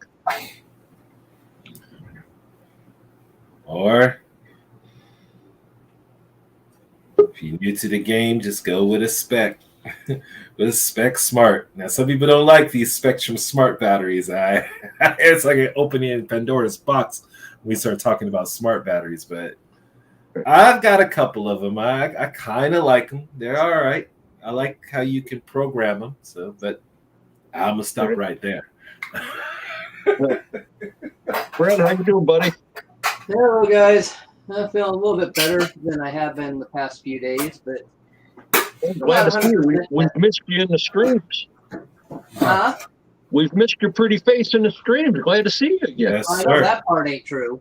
I ain't got a pretty face. I ain't saying a pretty face part. I missed you, not the pretty face. Sweet. No, you were talking about like a British racing green before Spin Rush? Oh yeah, the racing green I got up there. It's just a can to me of racing green. I'm definitely gonna spray that, put that down. Get this thing off here. There we go. That's what this one is. Ooh, wee. Just a Okay. silver metallic stripe. Okay. So, yep. That's the Traxxas colors too. Now that's what I'm saying, TJ. You can get the dark colors and accent them with the brighter color or just a light color. It doesn't have to be a metallic. It can be a solid. Yep. You can accent them with anything that you think is going to look good with it. Yep. I just felt like doing the metallic silver because I wanted it for another project anyway. So I figured, one quick little spray is not going to take much out of it. Yeah. Yeah, it looks good. I like that. Thank you. Yeah, I'm glad to see you, man. Yeah, I've been hearing, you're not feeling well, and it's good to see you on your feet. Thank you. Yeah, I've had a bad intestinal infection. Okay. So, yeah.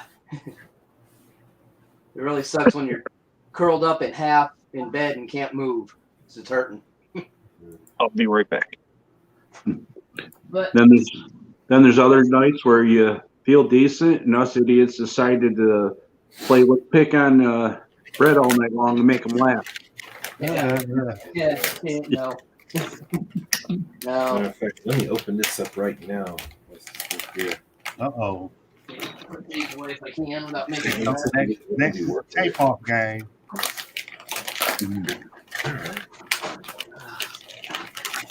Oh, boy. Let me see how it is provided with this. Okay. Tape off some stripes. I don't know if these are supposed to be window masks. Good night, Todd. Thrown in there. Okay. Take care, Todd. Yeah. Later. Okay. So they did throw in some alternate colors that I could go with. These are all pretty much stock, but yeah, this is not going to be stock like it was before. Yeah, you could always get an idea of colors from the decal kit that comes with them. Yeah, it's got some red in here. Got some yellow. I don't know if I'm going to do these windows because the stock one has the Windows mask, and I don't want to do that. I want to let this be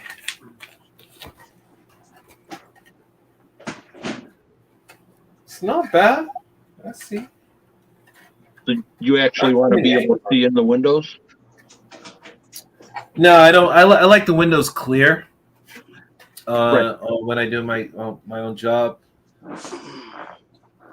But anyway, when I look at these cars, basically I'm just looking for the angles, the bodies, where's the muscle, where are the shoulders, where are the hips on this thing, and just gonna work from there.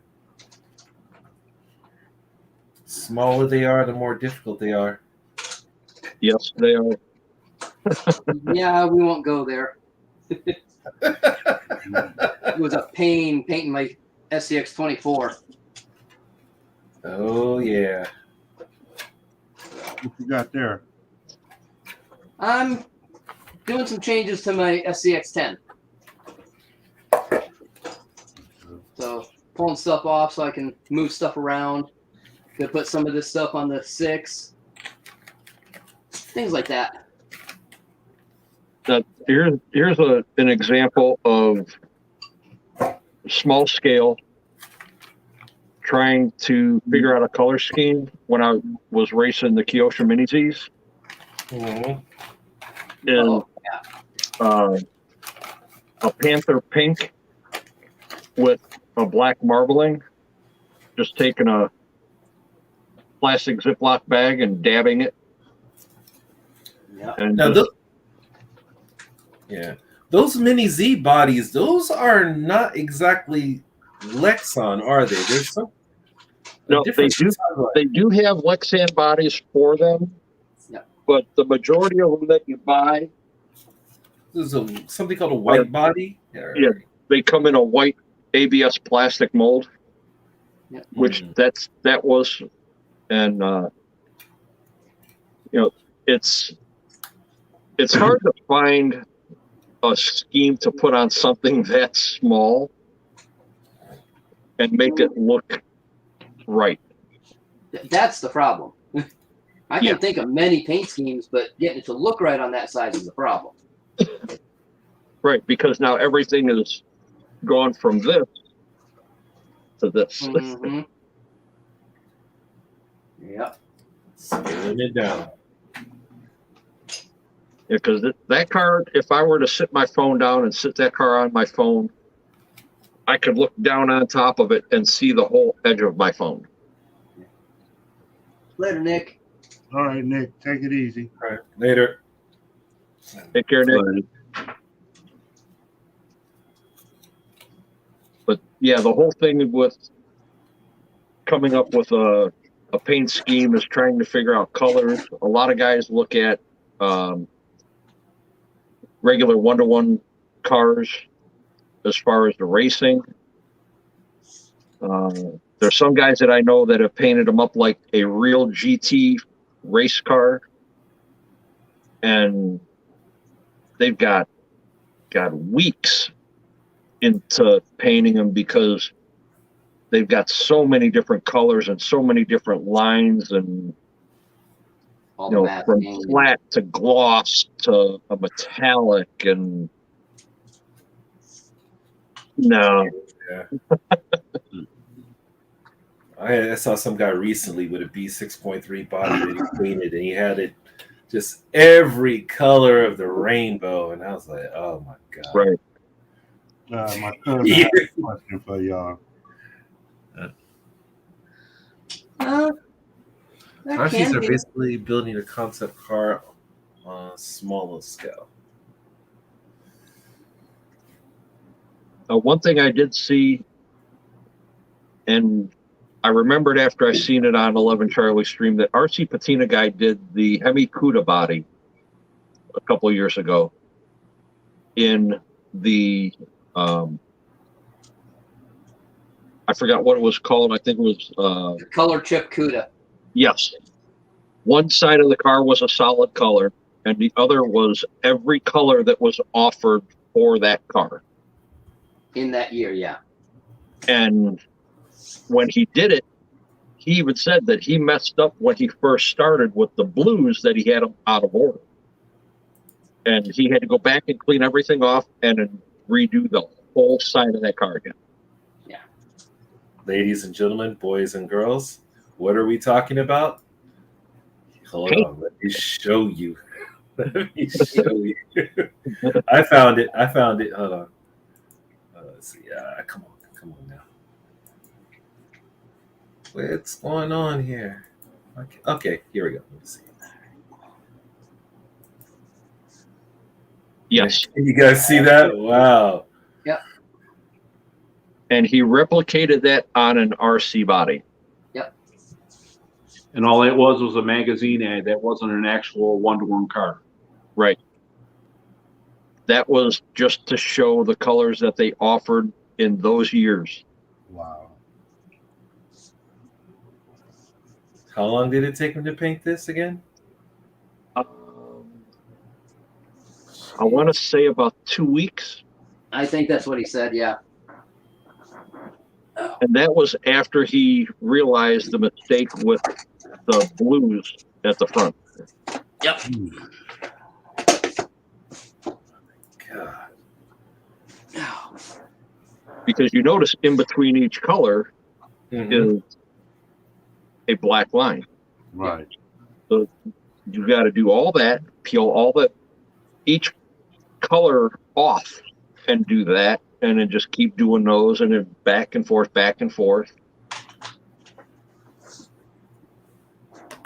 right there for RC Patina. Yeah, no kidding. Yeah, that's a lot of work.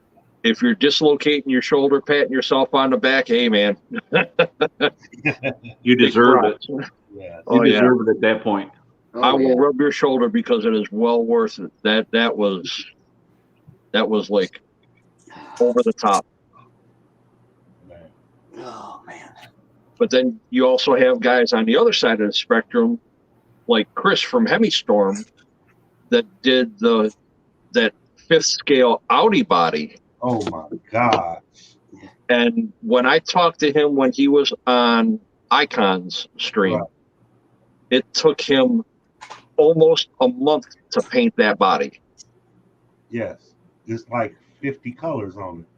And so much detail because you have to mirror image what you did on this side to this side now. Yeah.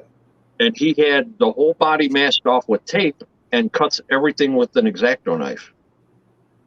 And draws it by hand. Yes. It's. And I want to say that was a replica of a 1-to-1. Yes. Yep. Yeah, it's amazing that some of the talent the guys have painting these cars. Yeah. Yeah, I think you turned me on to that guy maybe about a month or so ago when we talked about it, and I went to watch his videos. And one of the things that I found interesting about it was that he was actually doing this in the dark, and he got one of those light pads and Put it behind the body. Yeah, he's got a light table. Uh-oh, somebody that went and got the same thing. Uh-oh. So I actually went and I got one, and this is about 9,000 to about 11,000 lumens on here for my light table in order for me to just put the body on there and then just see what I'm doing. And once I get everything on there, I can just work in the dark like he did. I'm looking forward to it. But this is actually for people who do sketching, though. I mean, right. Sketching or tracing. But I realized that it works really well with RC bodies, too. Yeah. Yeah, they're perfect for animation drawing. Oh, yeah. Yeah. Gosh, I wonder where the plug is. I'll show you guys how bright this thing is. This is ridiculous. Oh, there it is. Bubbles, yes. That's why I went with a single color on the body I have on mine. I was going to do graphics and all that and decided not to because it was so small and such a pain. Oh, nah. Oh, yeah. I don't know if the camera is even going to be able to pick this up. Ready for this? All right, now, if you're sensitive, if you're photosensitive, and just turn away now. Oh, That's on normal setting. If I kick it up one more, it's even brighter. So yeah, this thing works really, really well when you want to put that RC body there and just in your design. Right, and with that being on it, it makes everything look dark around you in the video. That what that just did made it look like you had no lights on in your room. Yes. Yeah. I mean, I can can light up your whole place. Yeah. I think if I put this on a stand as well, I could also use this like for making YouTube videos as well, just the amount of light that it puts out. So I've got one light over here, which is like connected to the desk. But if I turn this on, then whatever project that I'm working on, I can illuminate that project as well if I'm making a video. I'm not there yet at this point in my YouTube life, but yeah, this could work for that as well. So yeah, if you're interested in adding more detail to your bodies or just, fine tuning your work, make sure you're getting it right, you might want to pick one of these up. You can get it cheap on Amazon. Shout out to RC. Please excuse the dust and the wiring, but you can actually do whatever you want to with a microphone. Oh yeah, you can. It can be a pain in the room. Look out! Look out! I used to get off into it. Oh, look out now! Dang! Fire! Oh, crap! Don't think you can't paint whatever you want to paint. That was hand painted. Crap! What'd you do? How long did that take? Just broke the antenna wire off the receiver. Nice. At the box? Did it break at the box of the receiver? No, it broke a little bit out. Oh. But what radio is that on? I've got this one on a Spectrum. It's on the D4. So I've got the SR415 in it. Oh. It's got the 2 auxiliary ports plus the bind port. I'll have to see if we got one at the shop.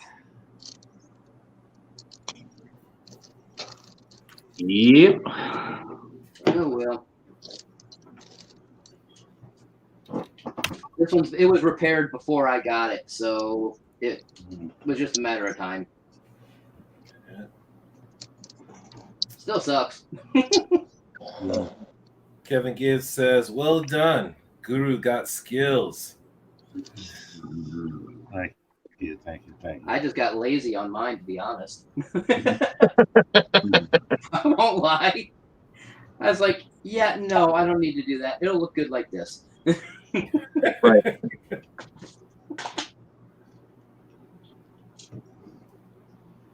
So, yep.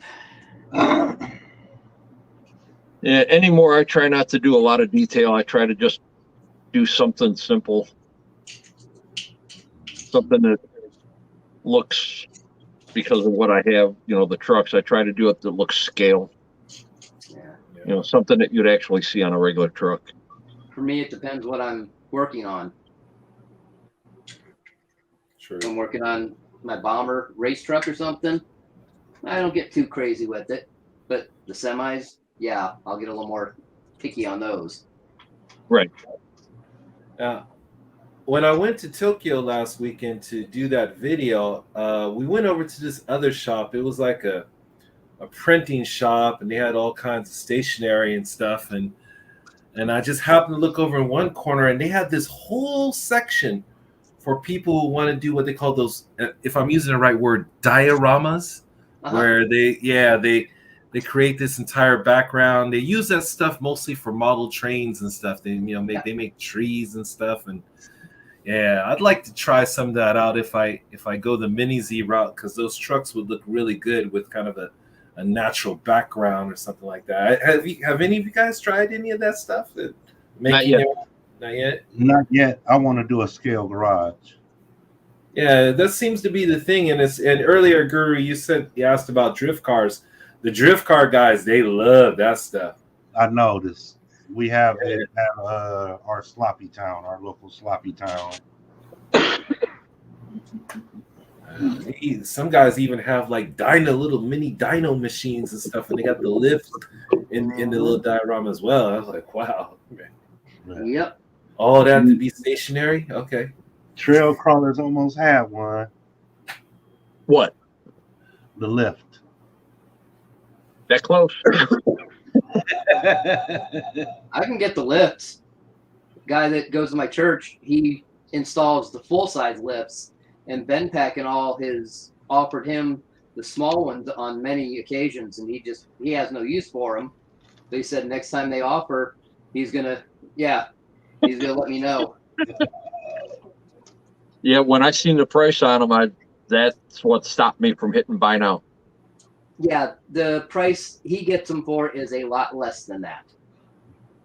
Yeah, they almost doubled in price since the last time I seen them. Wunderbar. Okay. Heck, some of them lifts are 3 and 4 times of what the car that you're going to have on it is. Yeah. Yep, that's cool, for sure. There you go. Angry Yank was saying.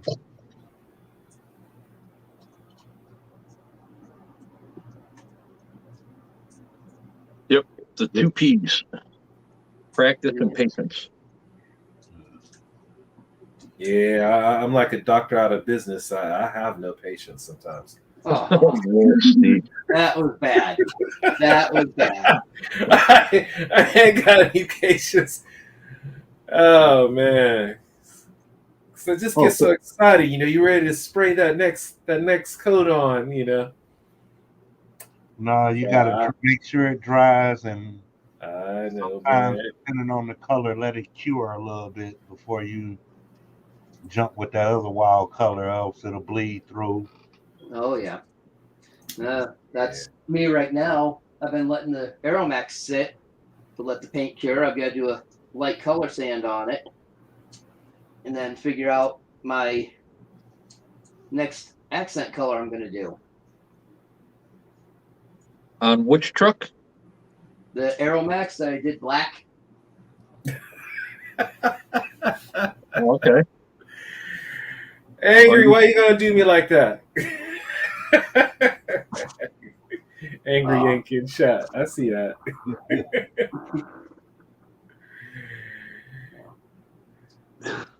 So many colors to choose from, Angry Yank. What?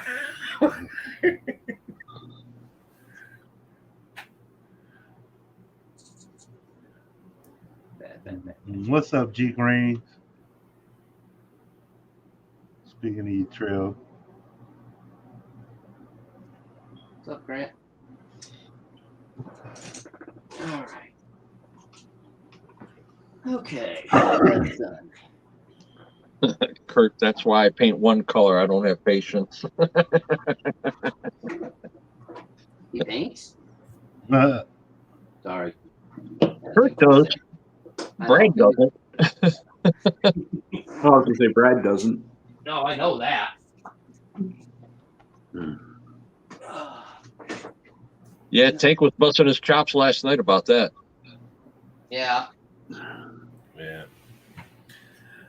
There's one thing though, when it comes to money and painting, it's like I know some people will pay somebody else some money to paint their cars, but I like to keep that money in my pocket. I mean, that, and I like to be able to say I painted that. Mm-hmm. And not just that. If you make the mistake, it's on you. If they make the mistake, well, you already paid them. So now you got to pay them again to fix the mistake. Because now you got to buy another body, more paint, and pay them again. No, I'll paint it. If I make the mistake, I'll eat the mistake and wait till that body's torn up and do it again. Right. Yeah. And it's a learning curve. Yeah. It's a learning curve. If you don't try it, you'll never know what it's like to do it.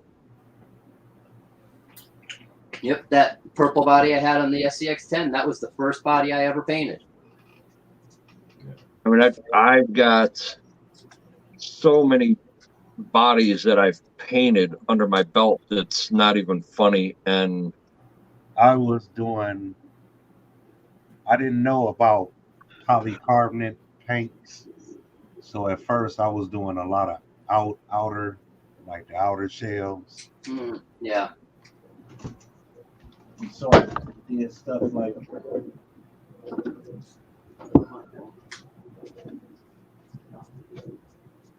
Yeah. Okay. sticker bomb at the death. Nothing wrong with sticker bomb. Yeah. One should always have a nice inventory of stickers. Oh yeah. That's why any event you go to, you want to go to the events, so they hand you stickers. Because you'd be like a grandma at the supermarket, just like, okay, give me all that free stuff. And we're going through Costco getting stickers. Yeah. You walk out with a bag full of stickers and half a bag full of parts. Right. Oh yeah. So especially when you're racing, hey, you never know, you might need that sticker to hold that body together. Exactly, in a pinch. What he just said. Like Brent from Adventure Time, all he did was painted the body a solid color and did a sticker bomb paint job on it. The whole body is nothing but stickers. Yeah. And it actually looks really good. I mean, you're not afraid to scratch it. Right. If it scratches and tears that sticker, you could always replace it with another. Save every sticker. Save them all. I just put mine in like one of those little Ziploc bags, so that way we keep the moisture out. But I try to save them all. I wanted to rob them Kyosho people of stickers. They're only giving out one per customer, but I really like this one right here. Oh, so, that one is cool. This doesn't look too bad. Yeah. You didn't get your sticker? Oh, I don't want that. Hey, she said she wanted that. Yeah, I gave her my sticker. Here, hold this right quick. I didn't get one. Yeah, I wanted some more of these, but they were one per customer. You didn't stay to the end of the event? Nah, I mean, I was... I hit them up in. Yeah. Truth be told, I mean, yeah, I'm double hit, but I was going into Tokyo and the numbers were high, and I went in there to do what I had to do and get some videos, some content, and then I bounced. I didn't stay in Tokyo.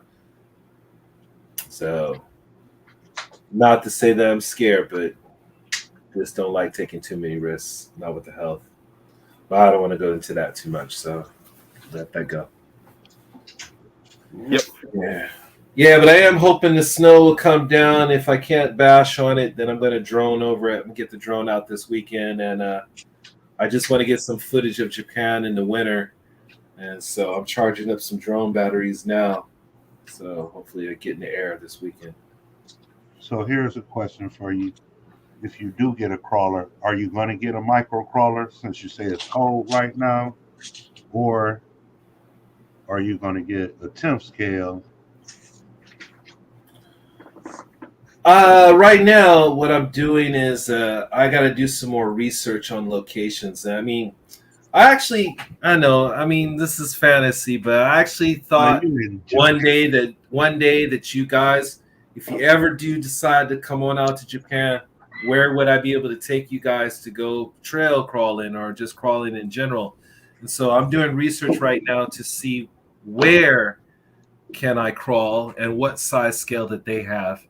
Obviously, with the Mini Z 4-wheel drives, those little crawlers that they had, I'm sure I can find a plethora. There are spots out there pretty much everywhere. But with the 110 scale, you know, I'd want to do something like I watched Tank's videos and the courses that he has, and that's just amazing. I would just love to fly to Canada just to go, you know, crawling with him in his spots because it's just the obstacles that they have. So what I'm going to get depends on what's around me. Right, but you're in Japan, Yeah. and is Mount Fuji not close to you? Fuji is about a 2-hour drive for me. Okay. It's about a 2-hour drive. So that would be one spot because no one has any crawler content of them crawling Mount Fuji. Yeah, you're right. You're right about that. Yeah, you yeah. probably get some sponsorship as well. Yeah, I definitely have to go 110 for that because the size of Mount Fuji and the car itself, yeah. Don't they have like little foothills in different mountain parks like that? Oh like yeah, the terrain is like that. There you go. There you have it. That's all it takes. Yeah. Now, Now, are they strict on like you taking RCs? Nah, I wouldn't be too worried about it. They'd be strict on my drone, but they wouldn't be strict on my RC. Even with FPV? Oh, FPV is a license. That's a totally different thing. FPV requires a radio control license, but the regular DJI drones is just a drone pilot license. No, I'm saying as far as an RC car with FPV on it. Oh no, they probably wouldn't even know. They wouldn't know. Okay. Yeah, so it's not even an issue. You in there then? Yeah. And definitely the one I would go for is the Phoenix Portal. That's the one I would go for. I just love the way that car looks. It's just beautiful. The who? The Phoenix Portal. Vanquish. Oh. Yeah, with the portals. Because I like the price point. The price point is not too bad. The clear shell, you're gonna paint that, and it already comes with the Lexan hubs in there, the inner parts, so you can just get that black. That one looks like it would be the best for me, honestly speaking. Yeah, just do the research and see if you could find something within an hour's drive. Yeah. Take 2 battery packs with you, fully charged, and you can have a blast. You know, say hour drive, 4 hours of crawling, and an hour drive back. You've got enough content for a couple days. Yeah. Either that or just even a city park. Yeah. Just take it and go to the city park. Yep. Me and my partner, we like to go camping, and so I think that's where I'm gonna be using the crawler the most. Because we like to go out to the campsites, campgrounds, and just camp for a few days, and that's where I'm going to bring it. Yep, just find like a little creek bed, and there you go. That's right along the creek bed. Mm-hmm. That's where she enjoyed hers the most. And right there along the creek bed.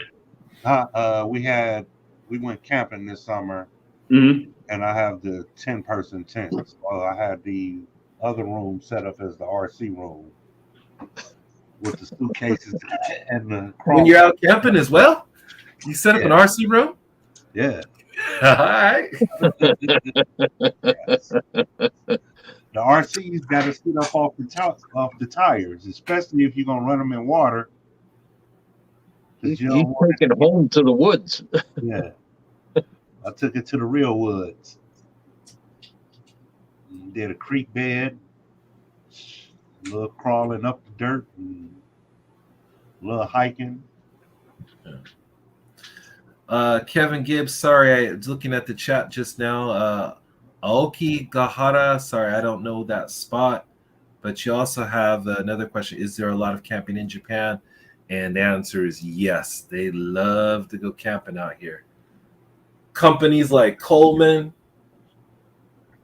they're raking in all that money from Japan's camping scene. they want to buy everything from them. So it's pretty big out here. Hmm. Didn't know that. Oh yeah. I got my Yeah, generator. I've got a Coleman tent in the other room. It's a two-room tent. It's got a couple, cool features and stuff, but it's a summer tent. It's not a winter tent, so Right. it's got that dark room technology in there. But yeah, I go out camping every now and then. Yeah, that's why I loved it where I was in New York. About half hour, 45-minute drive, and I could be in the Adirondack Mountains. Another 3 hours of walking, I could do 3 miles into the woods. See, you can also download the hiking trail app on your phone and look for any hiking trails around you. Right. That's where I've found a couple spots here that we go to now, and not only do they have hiking, but they have the rock climbing there, where a lot of people go there to rappel. I was gonna say there was repellent, bro. Just like, and Ohio has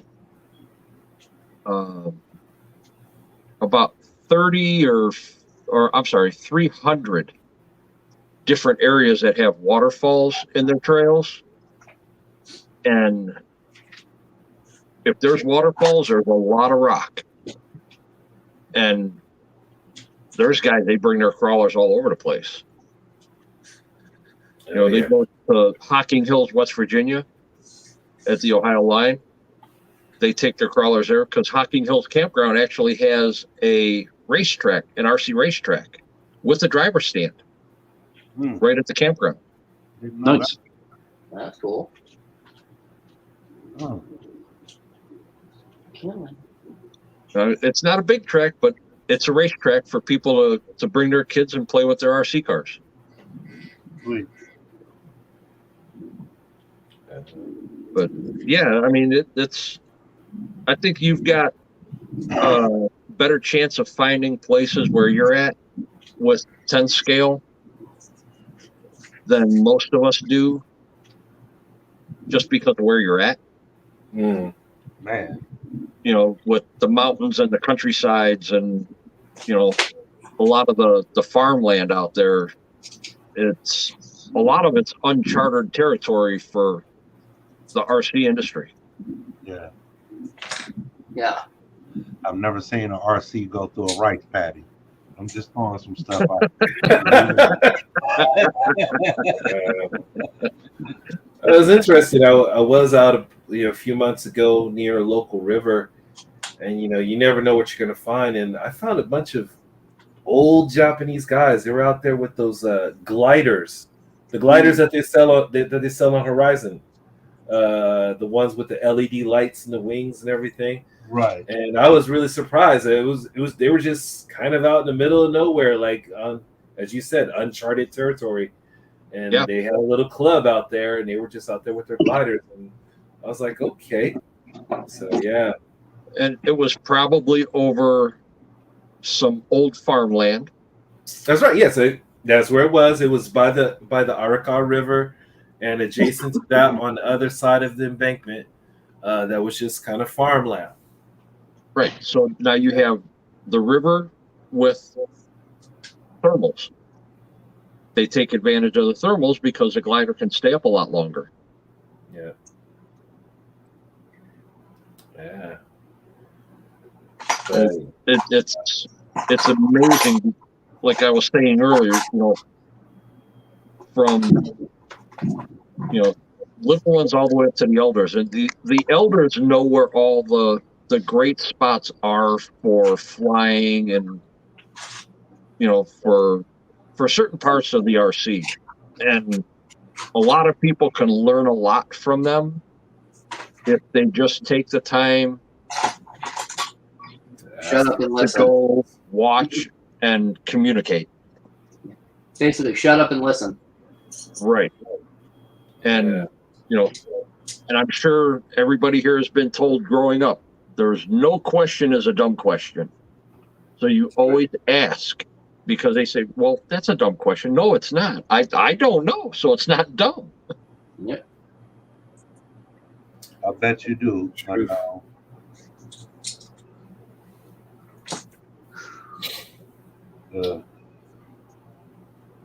Cool. Oh, Virginia, he's got the perfect place to crawl over there Oh, with my the mountains over there. yes. Yeah. Unknown RC, I spent some time in Virginia. I was down in Virginia Beach. As was I. Yeah. Va Beach is what we called it. So. Yeah, on the boardwalk. That's where my mom's best friend lives still. Been friends since high school. The only time I was down there was Chincoteague Bay. Chesapeake Bay, yeah. Yep. Yeah. Watch the horses come across. The dolphins? Horses. What horses? There's horses that actually cross Chesapeake Bay from one island to the other. When the tide goes down, they come across. Didn't see that part. There's actually a book that was and documentary. Yep, called Misty. Yep.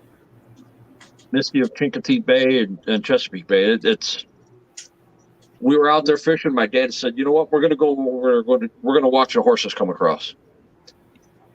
There had to be hundreds of wild horses just come walking across the water. Sweet. It's about a foot deep, and here they come. They know where the sandbars are. They just walk right across, and they're there. They know when high tide's ready to come, and they go back. No, I saw dolphins and sand fleas. Oh, okay. Digging up sand fleas. And big crustaceans look like round crustaceans. Ugh. Dig down in damn sand real fast. I was amazed. I was Jacques Cousteau when I was there. I'm sorry, guys. All I saw was the females, man. I was down at the club. At the time when I went, I was a teenager, and my stepmother was a 7-day Adventist. So we was down there for one of those seminars. So yes, I was enjoying those sites, but only when we wasn't at a seminar. But I did meet somebody at the seminar, so I did have a hand, abruptly tucked where it wasn't supposed to be during the seminar.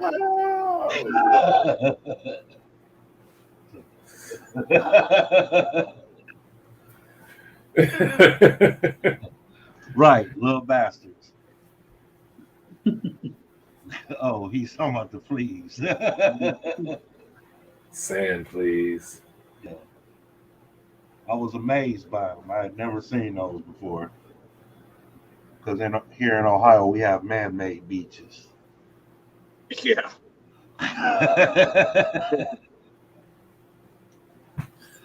So the tide doesn't go in and out and stuff like that. Well, it does, but Yeah, okay. not like it does on natural.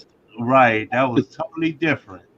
That water district went down there a football field, and then the next thing you know, it was almost all the way up to the break wall.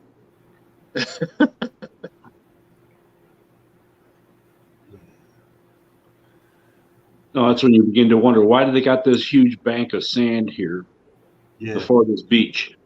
And That's why. It was like, oh, okay. Damn, the water makes it way up here. Yeah, no thanks on sleeping on the beach. I see that's just a myth. Yeah, we have one beach here in Cleveland. It's probably every bit of 500 feet long, like off the water, till you get to grass. And then the break wall goes all the way around it. That's probably 10 feet above the water. and there's times that it's right to the top of the brake wall. And when it comes crashing over, you don't want to be around. It gets ugly. Especially right there about where Channel 8 is. Oh, the shoreway. Yeah. Yeah, that gets bad. The water splashes up on the freeway. Oh, yeah. Yeah. And not only the lanes that are next to the lake, but the opposite side. Right. The mist carries over to there. It's fun in the winter. Oh, yeah. Just before you hit Dead Man's Curve, too. That damn corner.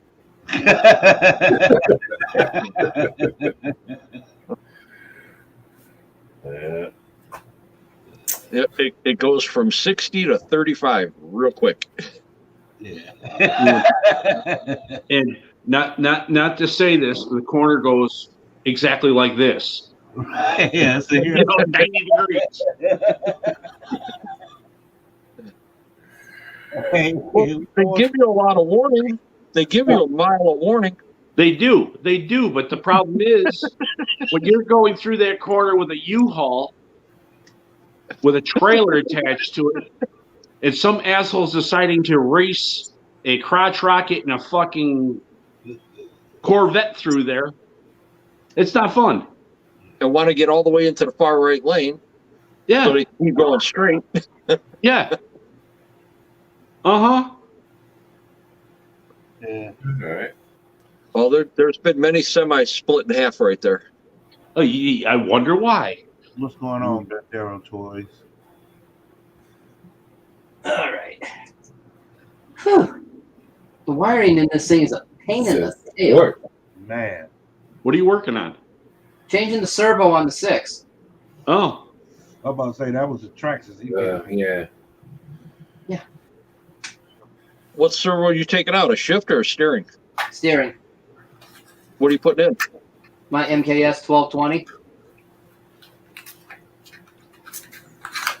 A lot better, a lot more control. Not More as weak. power. Yeah, A lot not as more weak. power. Oh, come on. You don't like the plastic gear servo? Oh, there's actually metal gear. Oh, it's metal gear? Yeah, these are metal. Yeah. Yeah, but I'll catch up with you tomorrow, Froggy. Got to throw in this 827 into my mini B. Ah. Get this done tomorrow. Now, did that come with a metal servo horn or is it the plastic one? No, it's metal. Oh, okay. Metal gear servo, metal servo horn. But it just left a lot to be desired out there when I was running it. So I will part with that. Just pulled I pulled this one out of the SCX tank, so I'm gonna do a complete tear down on that and redo bearings and everything, so it'll be apart for a while. Gotcha. I figure might as well use this while that's apart. But like the other stuff, the way everything's routed here, the wiring's not long enough to reach from where it goes to into the receiver box with no problems, the way they have it set up. Yeah, it's almost like they set it up so that you can only use Traxxas stuff. Yeah. Yeah. But Yeah, No. unless you buy a really good high dollar servo that comes with like 18 inches of wire on it. well, I could have done that because there is an option to get a longer lead on these, but I didn't get it because it was in the SCX10. Right. But I'll do with that like I did with the 1080 ESC. I'll just use an extension. Yeah, the ProTech, I think it was last year, A-Main's ProTech came out with those 170 BLs, and they have, I think you can actually buy the length of cord that your JST that you want now. And so it's not hardwired. Just plug it into the servo now. But again, that's on the pricey side. So a lot of guys just like, nah, I'll just solder. Yeah. But that's what they're doing nowadays. And I expect that that'll probably be the future as we go 2022, 23, that these newer servos are just going to be like, how much wire do you need? Just buy that one. So Yeah, MKS is doing that too for certain ones. Yeah, I've just got to go and find where I've got my other extensions, How or about my that? shorter extensions. mm, Yeah. Yep. I mean, this one's only like 2 inches short. That's what she said. Yeah. I was Bum, gonna bum, bum, bum. say. Excuse me. Oh boy. Guys, it is right about lunchtime for me, so I think I'm gonna go to the kitchen and get some sausages in that pan and eat something. So again, Guru, thanks for having me on your stream today. I really appreciate that. It was good to catch up with you guys. And yeah, I'm gonna get something to eat now. All right. And thanks to everybody in chat, man. You guys stay positive, stay up, and I'll catch you guys later. Okay. All right, TJ, take care. Wait, TJ. All right. See you later. Take it easy.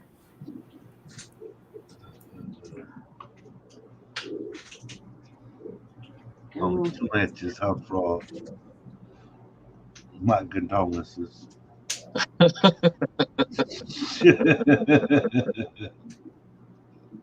Anyways, always got to be a Weisenheimer in the bunch. It's usually one of these three that are here. So I have no idea what you're talking about. yeah, huh? I plead the fifth. Right. Yeah, I know you too well. I know better.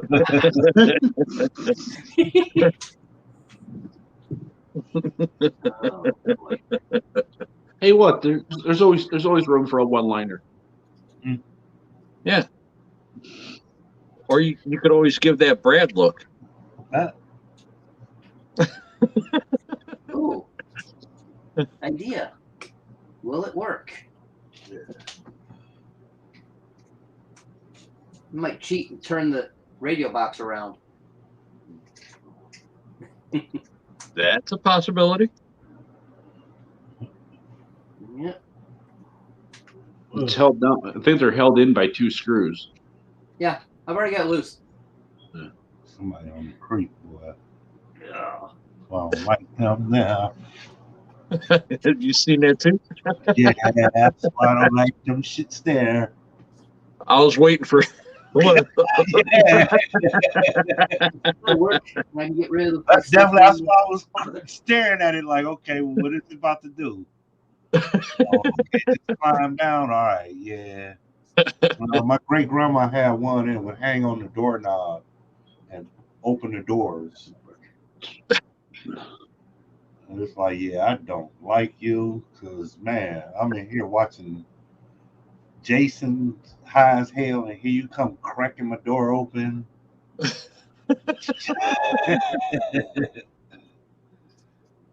Oh no, I just can't sneaky to me.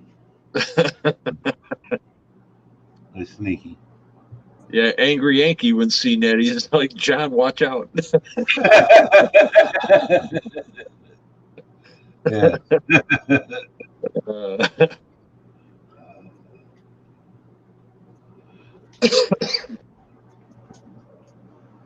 I just got a notification that Kurt just uploaded a video giveaway unboxing from Competition X. He finally got his stuff. Mm-hmm. Okay.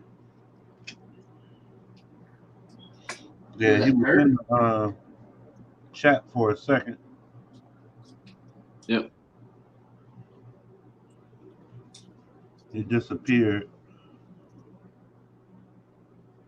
Yeah, Dirk must be still working again, doing them late nights. Yeah. Either that or he's doing family stuff. Homework. Yeah, he's probably doing homework with the kids again, too. Yeah.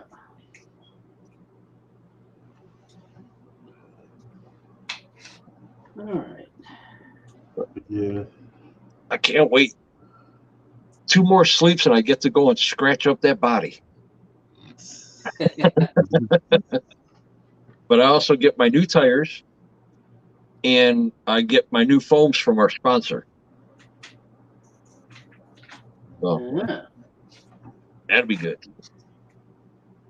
I found a way to get the first set of foams in, which wasn't the best way to do it, but they're in. I actually had to take and cut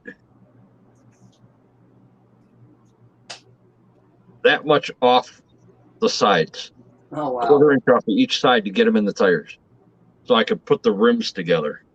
Oh, what was that? A bread knife? Let me see the print on it. Yeah, the other way. Yeah, the print. Turn it sideways. The holes, the spider webbing. Yeah, Yeah, these are the anti-foam. anti-foams.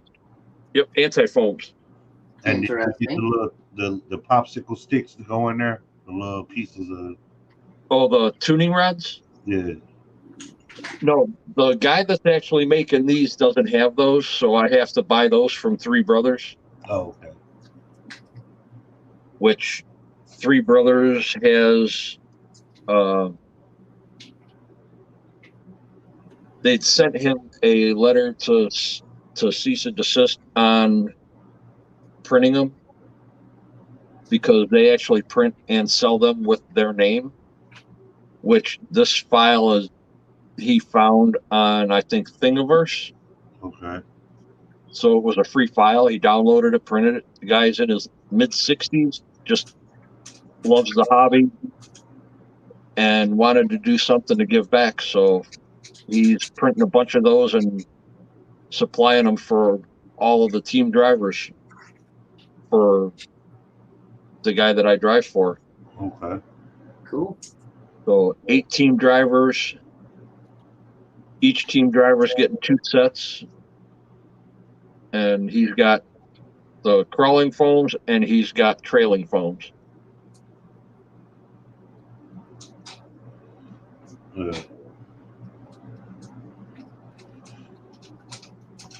So, I mean, they feel good. Let's see what happens when I test them out. And did any of y'all happen to see Joe's video with the foam kit? What is that? Joe Girding No, or Joe Collins, Exto Caged? it's okay. Yes, Joe Collins. No, I haven't gotten to see any YouTube videos yet.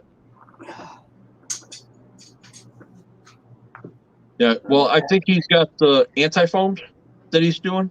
No, this one is a foam kit he tried out, and you actually stuff the little sock with the foams. You can put memory foam and little bead strips in the tires, and Oh, it's an huh. actual little foam kit. I have to check him out after we're done here tonight. Good. Later, Sean. Take it easy. Take care, Sean. Good to see you, Sean. Wow, he actually said 3 more weeks. Yeah.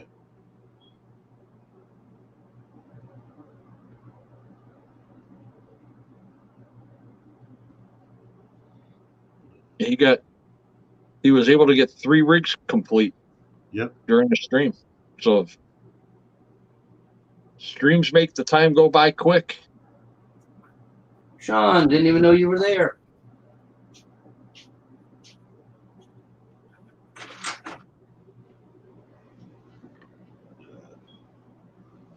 Yeah. Thought it kind of gave me an idea, and I was wondering if it was possible, like taking, let's just say, this phone right here. If I took the phone and went to like Joann's or Michael's, would I be able to cut and make my own little one-stage phone? Yeah. Yeah, they've got different types of foam there. Because you figure you pay $15 for 4 phones. I figure $15 at somewhere like Michael's pack. Well, I know they don't even have a pack of tans anymore, do they? And you buy it from them, and you could probably make 8 sets. Right, for the same amount of money. Yeah. How do you think that would fare in? What would you recommend that for, trailing or crawling? Probably It depends depends just on the on what type density. of foam it is. If you can get like the memory foam, that would be more for trailing. Crawling, you have to get closed cell foam, something that's a little more dense. Sean said that the hair buns or the hair bobs work really good. I've seen some guys use those.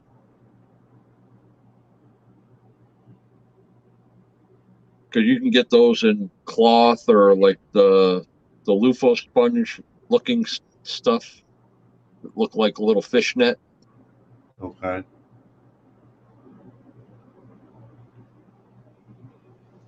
Yeah, you can get those at the dollar store. Yeah, that's it. Scrunchies. I should have known that having 2 kids, 2 daughters. Yeah. You're gonna have me getting kicked out. Come on, scratches that. I have no idea what you're talking about.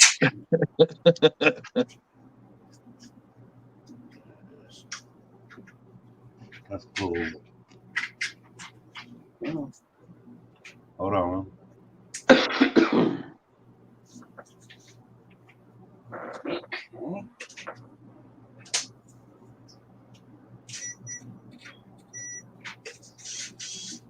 Joe Girding got his gears grinding.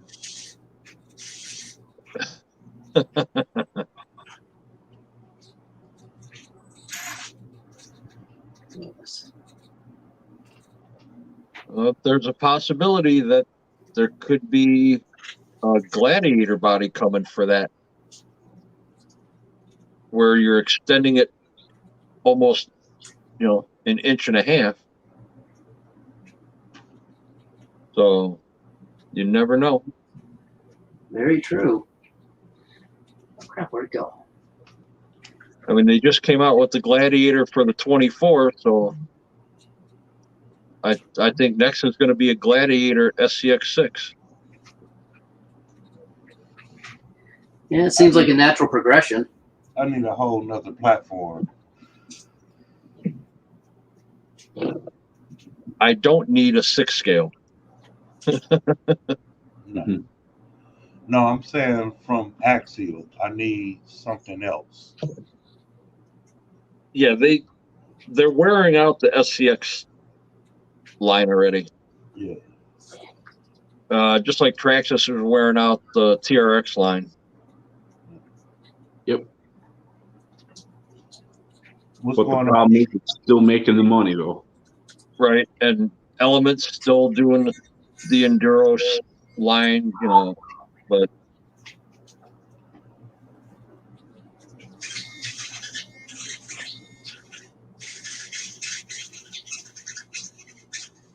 There. Better. Sean just said he put a picture in What's Up chat. Yeah.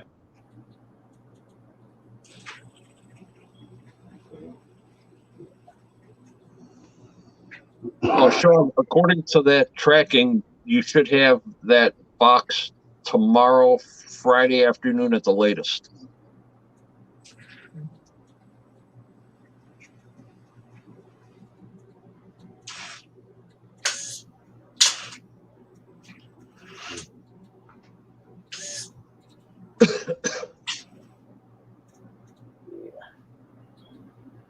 Okay. For 2.2s as well. Say again, I'm sorry? I'm saying that's for 2.2s as well. On this thing? No, the scrunchies. Yeah, you can use them in the 2.2s and the 1.9s. Okay. Cool. 2 per wheel, 1 what? Just one.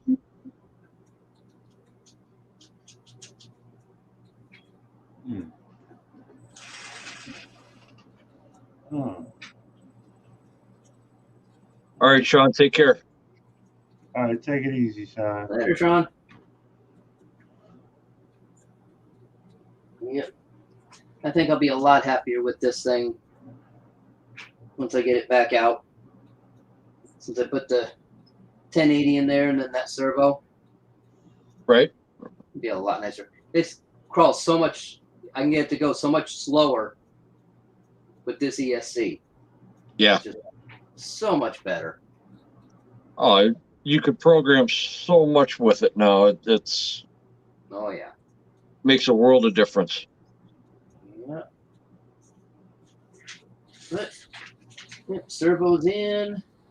Swap that around. Gotta move a few more things around and button it up and be good to go.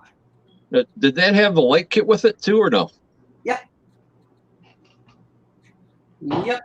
And I've got it set up with this by using the jumper piece that's got the wire that goes back into the power supply. Oh, okay. I used it out of one of the ESS1 sound kits Gotcha.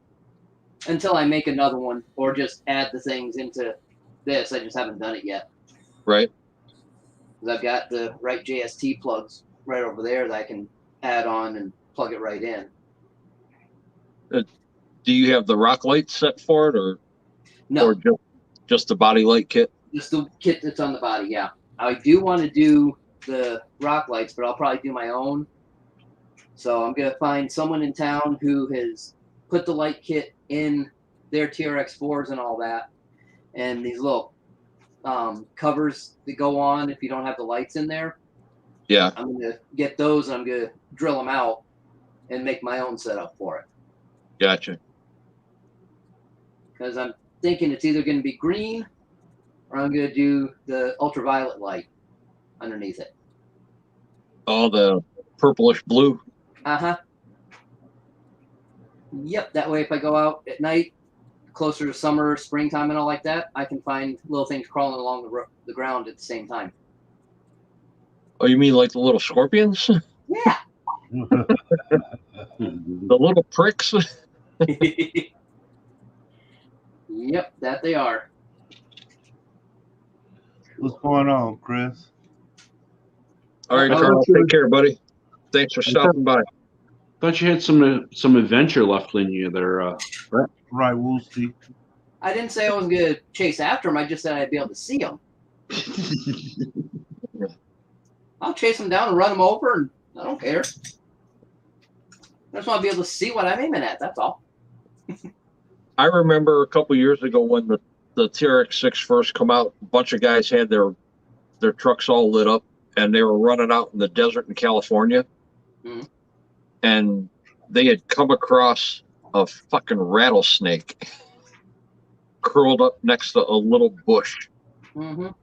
And a couple of guys had already walked past it. And this guy, he pulled his truck up to it, and the snake was actually striking at his truck. Mm-hmm. Oh, yeah. Sorry, I'd be pulling something out, just unloading on it. Yeah. I usually have something to do that with if I'm out at that time of year. The Beaver Whisperer. What's up, Chris? Ay, ay, ay. With the lights on the truck, yeah, I can because it's stupid bright.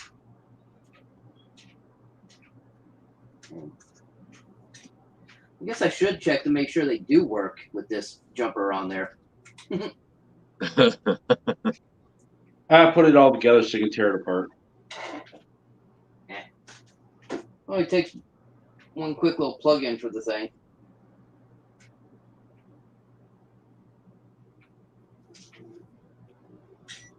Yep, they work. Okay. Nice. They're nice and bright, that's for sure. You know, I honestly like that white better than I do the black and the gray. I like the gray. I like the matte gray. Give me the I white. like the white better. Yeah. I mean, Visibility. yeah, it shows up real good on our terrain out here. Well, not just visibility, it just the black and the gray is just so overdone. Yeah. You know, if they came out with the like that dark burgundy metallic like they did on the Defender, Yeah. that would probably look better on that body too. Probably, yeah. Like a beige. You know, like Axial only had the gray for their UMG6. Yeah. Got my brother in the building too. Is that Kevin? Yeah. What's going on, bro? Come on. I'm gonna get all these stupid wires run back around since I turned this box around. Yeah. What park was that? Neela? Forest Hill. Yeah. Hey, what do you think of a urban crawl over by MLK Park, where they have all the nationalities? Uh-huh. That's all lit up pretty nice. A lot of people hang out there over by Ohio City. Right. Oh, Ohio City is on the west side. Or not Ohio City, right where it comes down from Yeah. the Shoreway all the way up Yeah. to downtown there. Most definitely. Run up one side all the way to the wading pool and then come back and go the other way. Sound like a winner. What's going on, Bambi? Bambi, what's going on?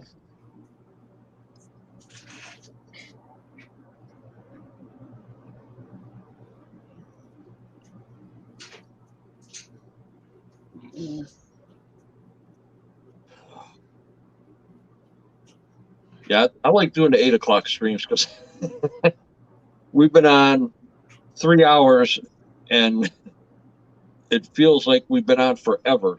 Like it's going on 1 o'clock and I'm looking up like, oh my God, it's 11 o'clock. That's it. Right.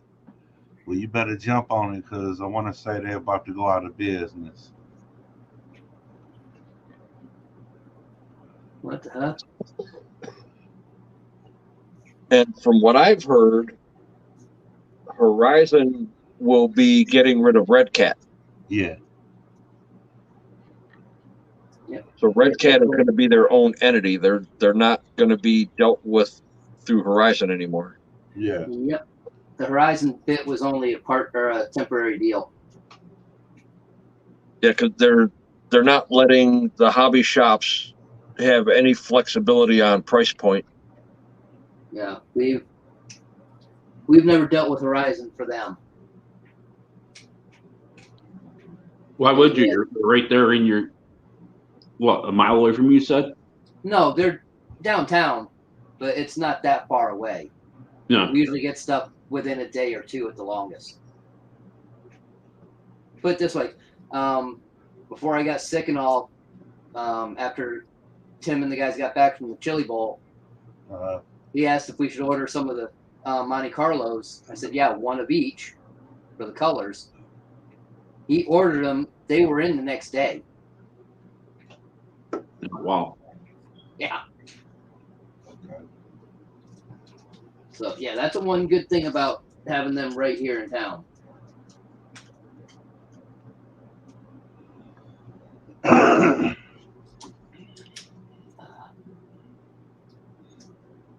Now, earlier, how we were talking about using Simple Green on your tires, I Simple Greened these the other day just to clean them, and they're sticky.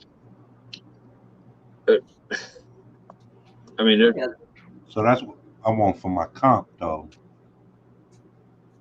Yeah. Now these, I put these the anti-foams in these, and it actually made the tires, the width of the tread this time instead of narrow. I don't have a lot of sidewall flex anymore, but I still have where the tread will conform, and then it stiffens up. Right. Mhm. So I'll try these and see what happens, because I've got a set of tires on it right now that are weighted. These are weighted, and I've tried non-weighted, and my truck goes from 4.5 pounds to a little over 3 pounds with non-weighted tires. Mm. So where you at now? Right now, I'm just at about 4.25. And if you need to make them stickier for any reason, I know you guys were talking about WD-40 for that. Liquid wrench works a lot better, and it doesn't stink as bad. I use that at times racing. Mm. And it worked out a lot better.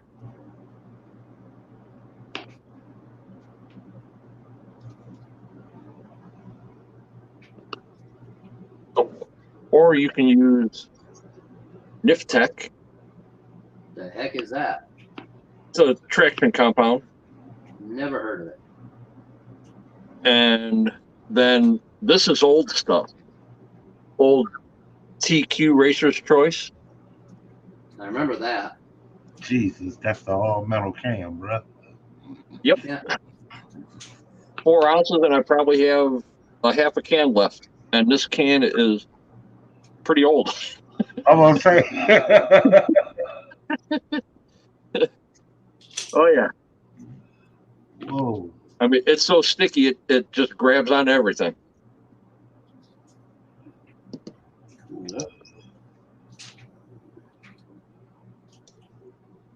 Yeah, the Niftec's got kind of a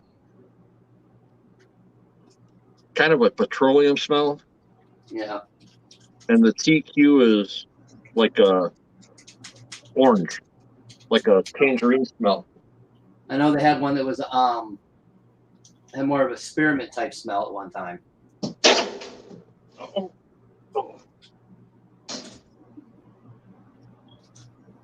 I've got some we call that homemade. sticky Bengay.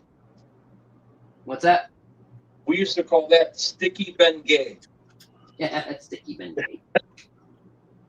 We had to quit using it because we had a lot of guys that would come to the track racing that had upper respiratory problems. Oh yeah, I know we get to them. Yeah.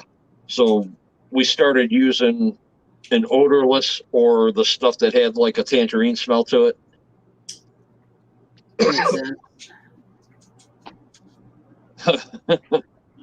He said he grew up calling WD-40 weasel piss. Okay, that's a different one. Haven't heard that before. Right.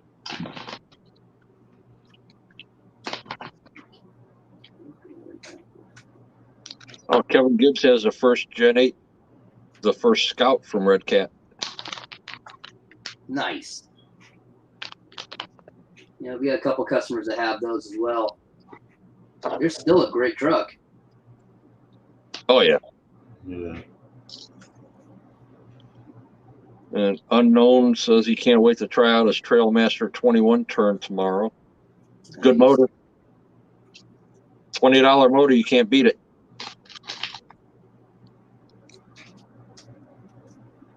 I'll probably go with something along those lines when I need to replace this one. Either that or the motors that Sean uses, the Creepy Call from Nitro Hobbies. Yeah. Yeah. $20, 5-pole motor. Super Yep. smooth, super quiet. Yep. When he was here for my first event, he was running that, and I couldn't believe. I mean, you couldn't hear anything. It such a real low speed control. Yep.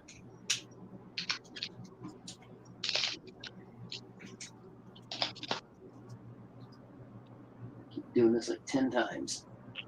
I was gonna say I see screws coming back out now. Yeah, we got to put the antenna wire back through.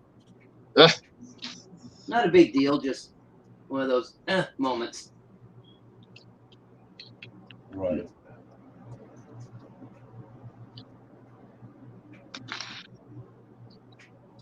I'm gonna have to start looking for a Gen 8 donor here pretty soon. And just get Yeah, Gen 8 Kevin, back. that's the best part about it. It's only $20 motor. Yeah. So you buy 6 of those versus a brushless. Yeah. I like the brushless for the comp crawling because it's a lot more control. And you can get a lot slower crawling out of it. Mm. But for trailing and just crawling around, they're the brush you can't beat. Yeah. I'm old school for that. I just stick with brush. Yeah.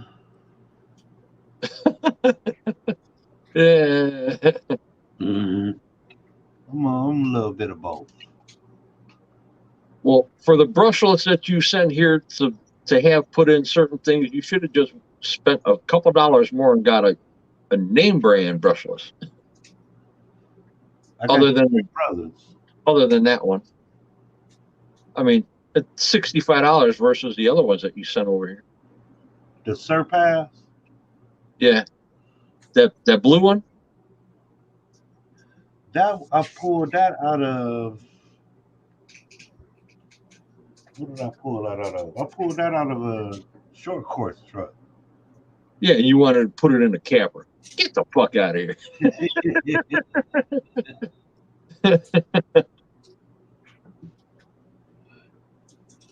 Yeah.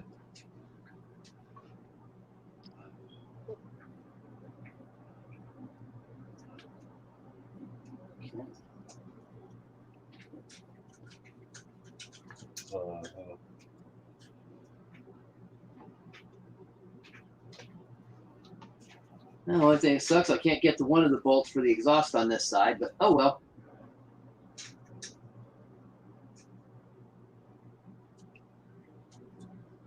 They're going to be taking that off anyway. Yeah, not right now.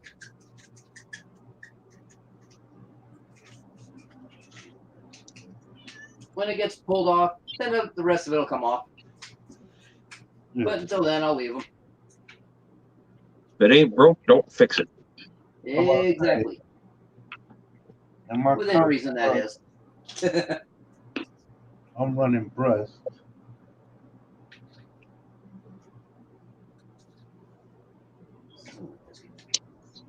Now you're going to notice that the brush system in that element is going to work really good. Right, that's why I asked. And especially after you tune that 1080, it's really going to wake up. I'll go through all the settings in that cross truck that you drove, and I'll write those all down so you can do the same settings in yours. Okay. And that element of crawl like that cross truck did? Yeah. Probably better. Yeah, especially with the overdrive. With the overdrive setup in it, it'll probably crawl a lot better than my cross truck did that day. That cross truck is bead locks on there or plastic? No, they're bead locks. Okay. I got bead locks on everything. Nah, fuck that glue on shit.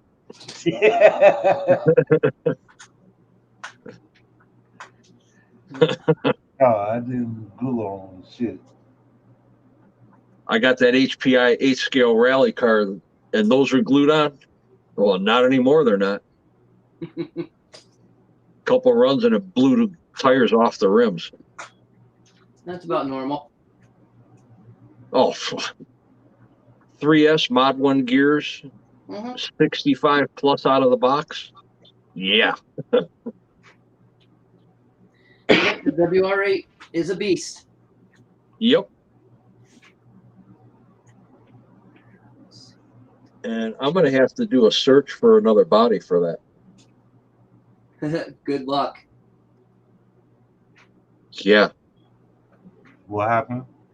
I'm going to have to do a search for another body for my HPI Flux Rally. The ace scale.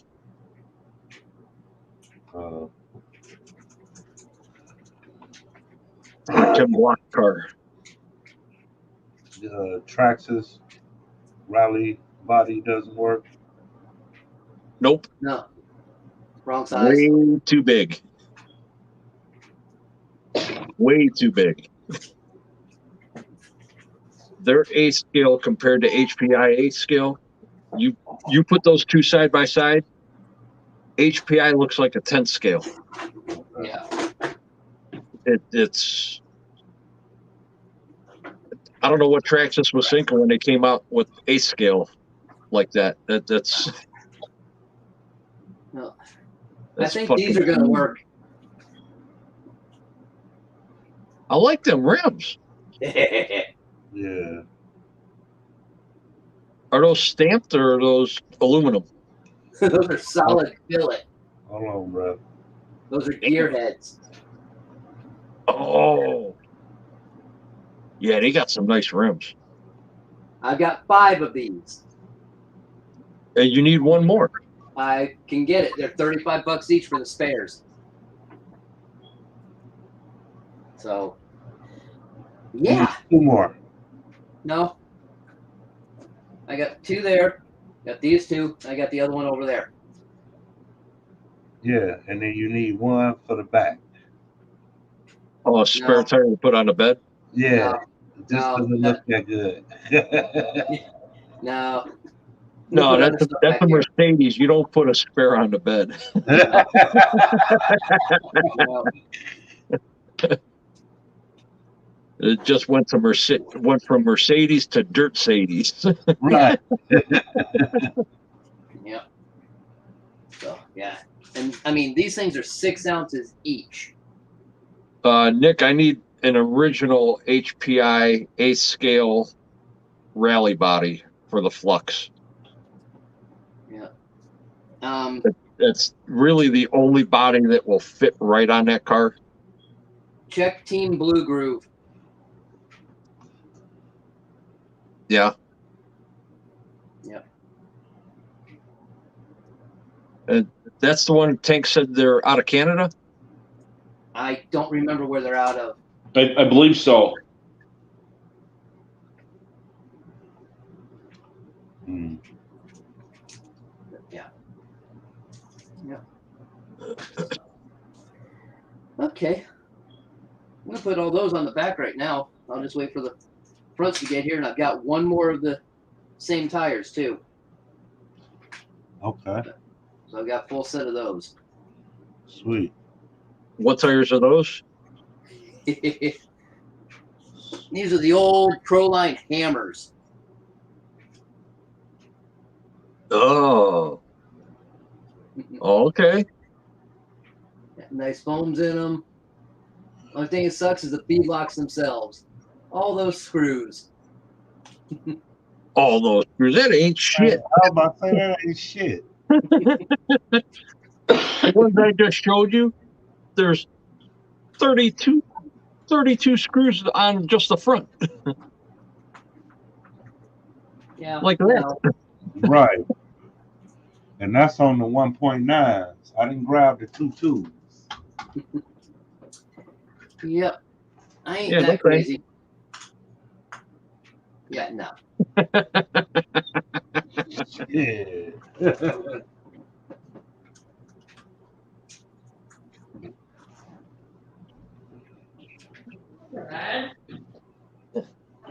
These aren't as bad for 2.2s. Right. Yeah, you can still have them. And I'm one of the few guys that still has an original set of the axial rip saws. What those come on? They came on the Wraith and the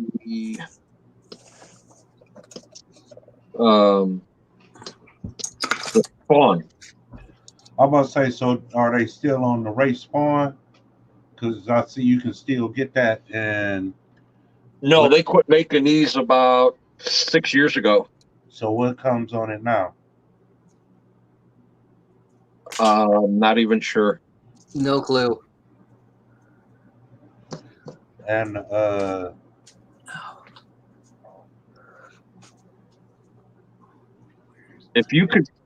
If you're looking for another set of 2.2s and you could find the set of ripsaws, buy them. Yeah, they're a good tire. Yeah, I had to take them off when I was running the capper in class 3 because they're not allowed anymore. It's a tire that's banned. Yep.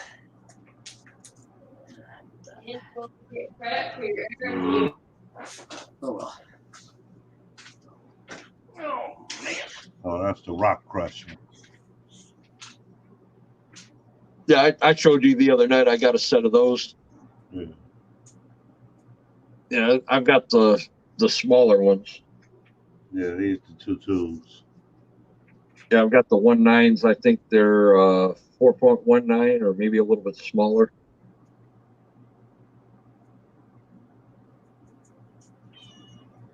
But everything else is well, most of my tires are 4.75s, and then on all my cross trucks are 4.19s.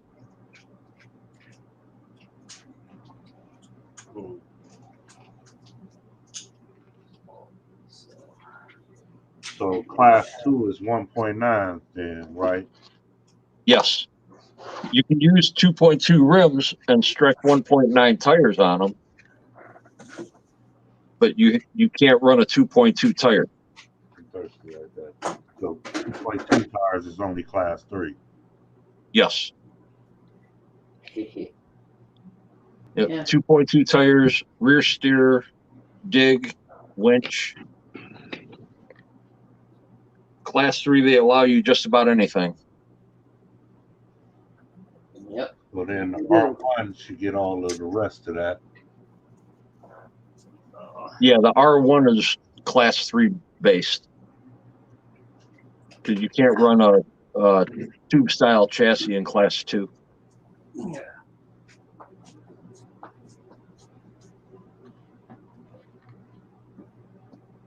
Okay. I'm in there. Yeah. I got all 3 classes. See? One more full wheel, one more tire. Guess I'll be ordering the wheel in just a Still few need minutes. to tack a spare up under the bottom, man. Nah.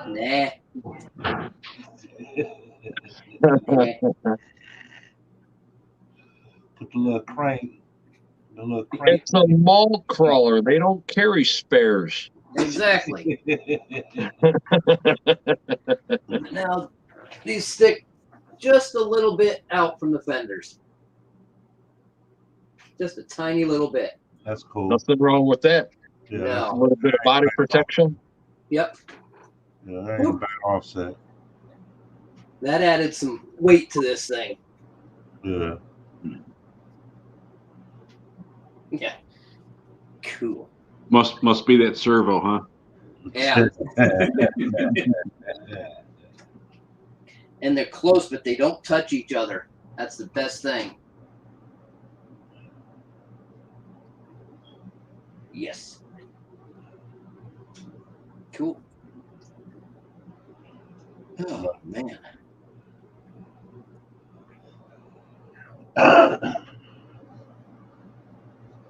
Now just to get to feeling better so I can go out and run it.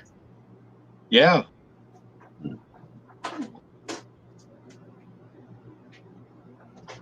Yeah. Clothes are done. Yeah, Right. for the moment. It goes through a multi-step cool down process, so that's only the first section. There you go, Oh, John. like a fluff and cool down. Yeah.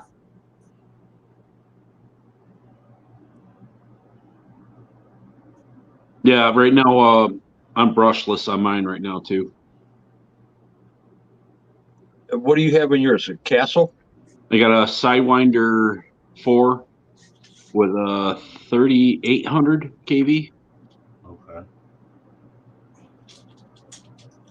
You didn't want any power, did you? No, I kind of burned up an ESC at Axial Fest last year, Yeah. so I had that sitting around. I'm like, okay. Unknown RC said his crawler needs to go on a diet at 9.8 pounds. Jeez. That truck right there, Unknown, is just tipping the scale at a little over 12 and a half pounds. That's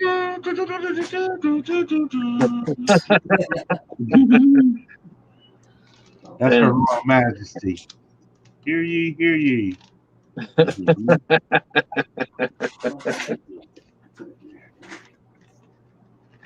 Queen. But I have two other cross trucks that are full hard bodies that are around 11 pounds. Yeah. But most of my Lexan trucks are between 6 and 7. Yeah. I think he said he's a trail crawler. That was Unknown, I believe, right? Said he's in the trailing and crawling. Yeah. Nothing. Good. As long as you lose the weight from up top, you're good. Yeah. Keep the weight down as low as you can get it. Good.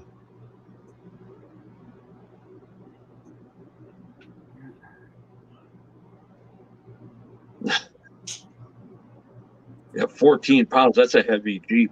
But that's a 1/6 scale, isn't it, Randy? I think it is. Yeah, so we'll let that one slide. Right. Now, if we're talking a fat chick in the passenger seat, that truck right there comes in at just under 17 pounds. Yeah. And that's not a trail truck. That's my tow pig. That's who pulls Her Royal Majesty around. Yes.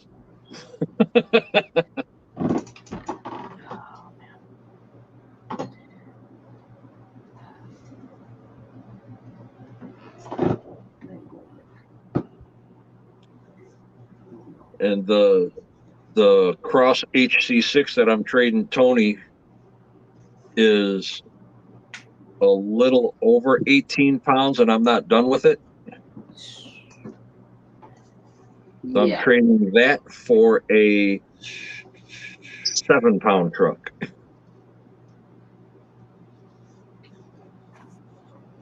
That'll do it.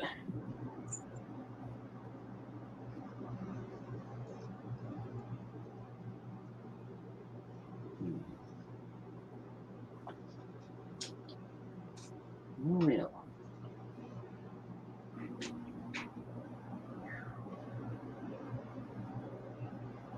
Oh, okay, Randy. I can't wait to see that build done.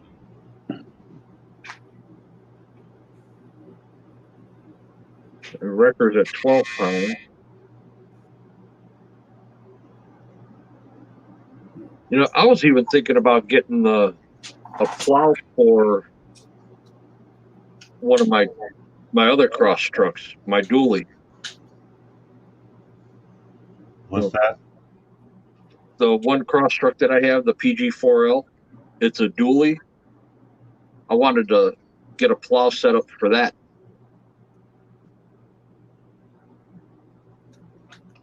I think that'd look cool with the plow on it because it's a bigger body and a bigger truck like the Sen F450.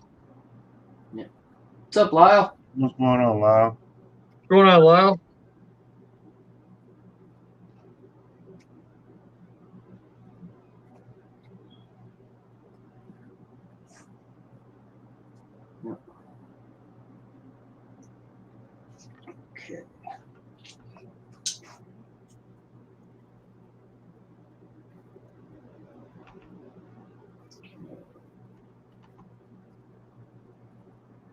Yeah, Lyle's right. A lot of people that are getting the Copperhead 10 aren't happy with it.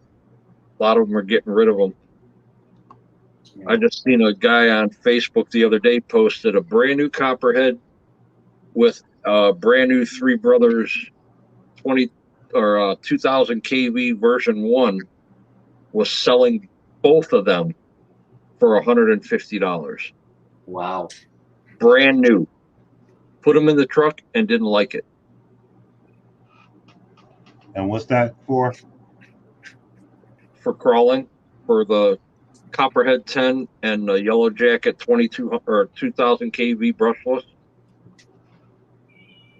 The same one that you bought. He didn't like it? He didn't like the setup, so he's going a different route, which means he's probably going to a Holmes Hobbies brushless motor. So he sold that Three Brothers already? He's selling them both as a set. I don't know if he sold it yet, but I just seen a post the other day going through. And what ESC? The Castle Copperhead 10. Oh, I'm not. That's the newest one from Castle, which as soon as everybody's seen that coming out, because you can run, I think, what, 6S on that? Everybody thought it was going to be the latest and greatest, and a lot of the guys are having issues with settings staying stored, and the internal BEC not being able to be set properly. But when I seen the price on it, I didn't want it. I wasn't going to spend that kind of money on something that you know, everybody and their brother in the comp side and the crawling side was going to buy, and then, you know, just turn around and say the Sidewinder 4s and the Mambas were garbage. Yeah. Mamba's a good ESC. It's been around for a long time. Yep.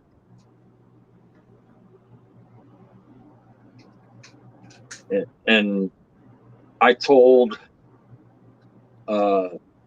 Tony, Big Redhead Bitch, I told him when he got his Yellow Jacket from Three Brothers to pair it up with the Sidewinder 4. Yeah. Because it'll be a lot quieter than putting it on a different ESC. And when he did that, he's like, I didn't believe you until I put it on there. He goes, it's not loud at all. Yep. And he compared it to the Holmes Hobbies Outrunner, and the Holmes Hobby Outrunner will have all the dogs in the neighborhood barking. I mean, even a deaf mute would be screaming. Oh my gosh. Now here's a question. Just because I haven't used my Sidewinder 4 on the crawling side, do you still get that high pitch whine out of it? If you don't With reset the crypto the drive? frequency, you can. Okay. What's up, Lyle? Lyle! How you doing, Lyle? How's everybody doing? All right, all right.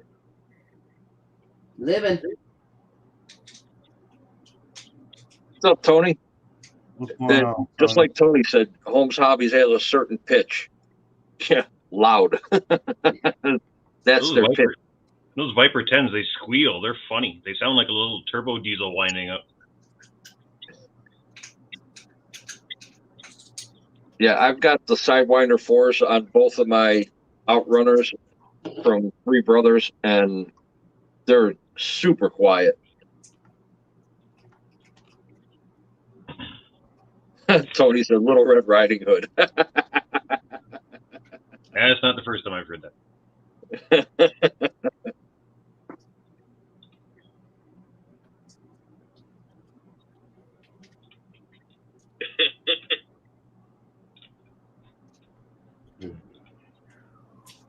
So, did you get out to do any crawling today, Lyle, or Or not Yeah, today? I went out twice actually. I went out twice today and once yesterday. And I'm going out tomorrow again. It's supposed to be like 12 degrees again tomorrow. So everything's melting. Nice. You got more rocks exposed, huh? I'm going after water. I like water. I'm trying to find puddles deep enough to submerge my trucks.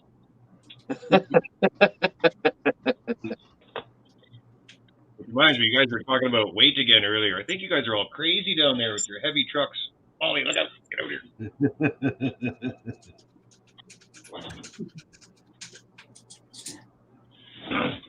I had two of my biggest trucks out the last couple of days.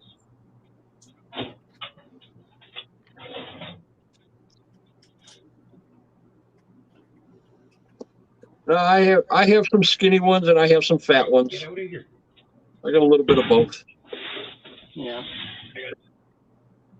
This thing's gonna be my heaviest truck. Double check the weight of this guy.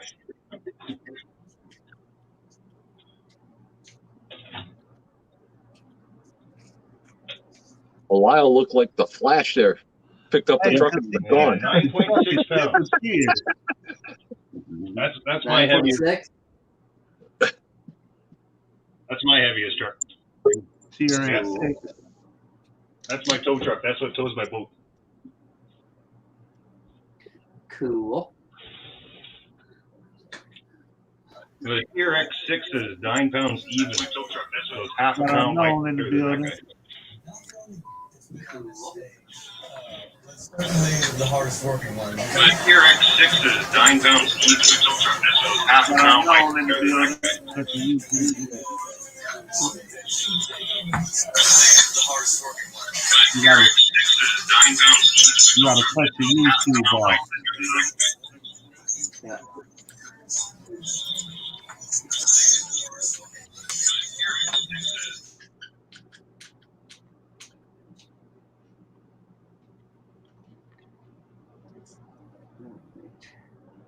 Okay.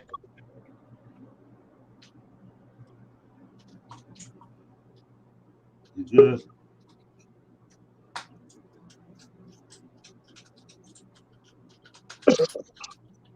There we go.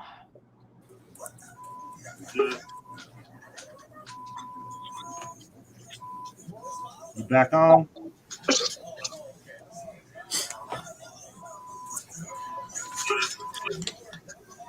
Can you hear us unknown? Yeah, I can hear you. Okay. Yeah, I got you. What's going on? Not a whole lot. Getting ready for USTE. Yeah, I can hear you. Okay. Yeah, I got you. You got to turn your YouTube off. yeah off. Oh, that's right. Hold on. And mute it. There you go. Cool. What do you got there? TRX4? No, this is my my red cat. Nice. That's the Gen 7. okay. Yeah, and then just detail a little bit. That's all.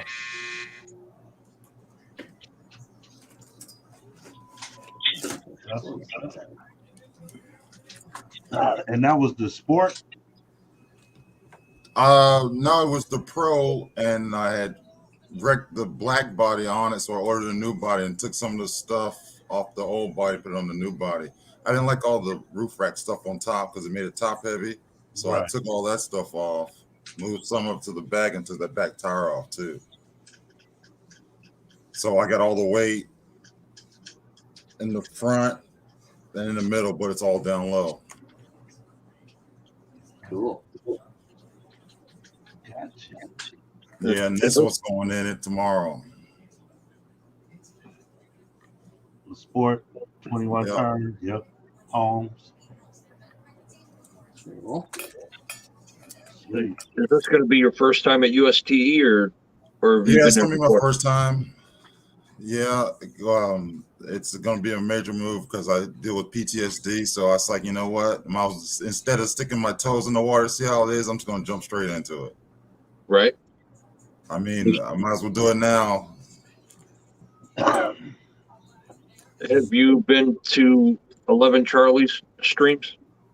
Yeah, every Monday. Okay. I was gonna say they're gonna be there. Yeah, I get down. Yeah, I can't wait to see him when I get down there. I think it's gonna be nice. My wife's mom lives down there, so there's only 50 minutes away, so we're gonna stay with her for the weekend and then drive back. Yeah. You veteran as well. Yeah. Thank you for your service. Thank you for your support. Thank you. Definitely. Yeah, they're a great group of guys. Yeah. Yeah, I email back and forth, and I love what they do because a bunch of us around here in Virginia, because we live around so many military installations, all the vets here, and all of us are vets that crawl. Right. You got the bashers, and now what's getting on the scene right now is the drag bike. Ah, that thing's cool. Yeah, I first saw it. I forgot who does it. There's actually a couple companies that do it, but I don't know who's doing the main run of them right now. I can't remember. Yeah, I might get in. I just don't like the speed. I got a Notorious that I got last year. I ran it like 6 or 7 times, but when I got the crawling, that was it.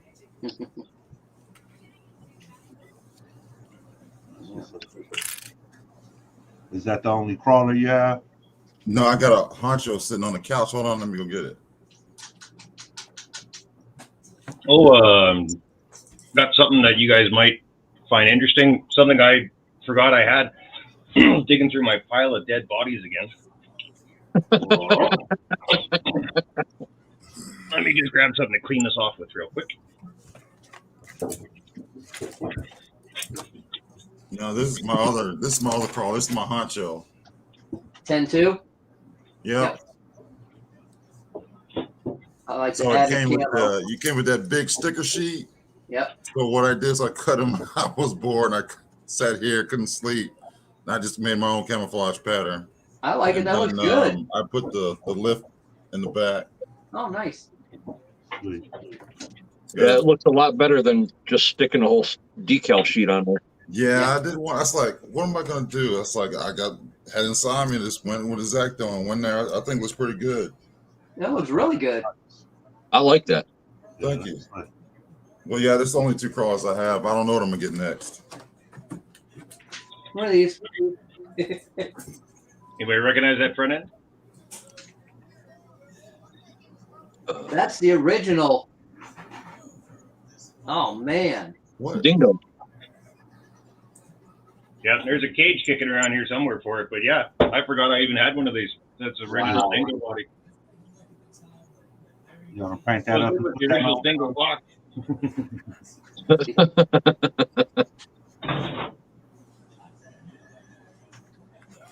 Is it gonna stay clear? Or you're gonna get it set up for something?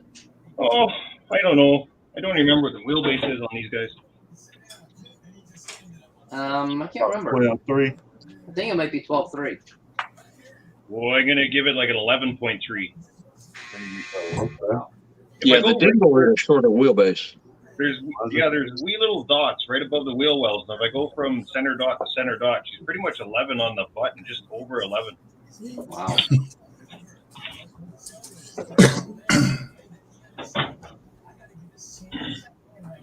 And you say unknown, you getting a cross RC next, huh?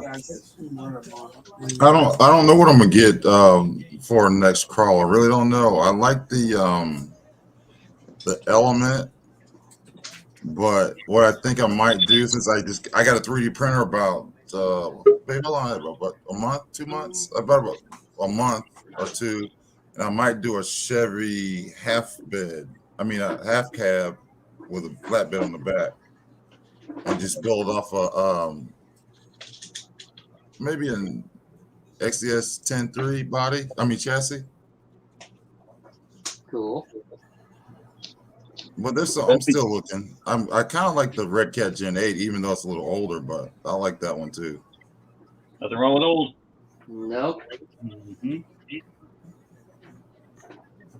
Yeah, the I'm proven not- ones are the way to go. Stick I'm with not those. impressed by the TRX4. I don't. So for some reason, I don't like it. I don't know. I like my 6. I haven't had a chance to crawl with mine, but I've seen it in action, and it was all right. It was pretty agile. It was But then again, crawling with it. when you buy an RC, do you ever leave it stock? This one I purposely made stock just because it was all Traxxas. The only thing I didn't put in there Traxxas was a servo. And motor. Nah, that one has the Traxxas motor in it. What? Yeah. And my TRX4? Yeah. Yeah. I just want to play with it first, see what that's like. And then I'm going to switch it out. Now, you got the sport or a regular one? I got the sport. Yeah. That was the first TRX I drove, and I was impressed with it in stock form. It was very capable.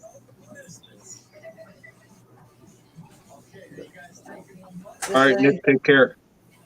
Again. Later, Nick. All right, Nick.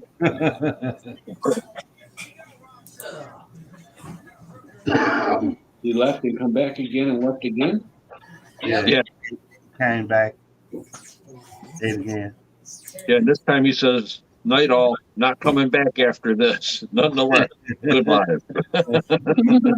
Hey. We'll see.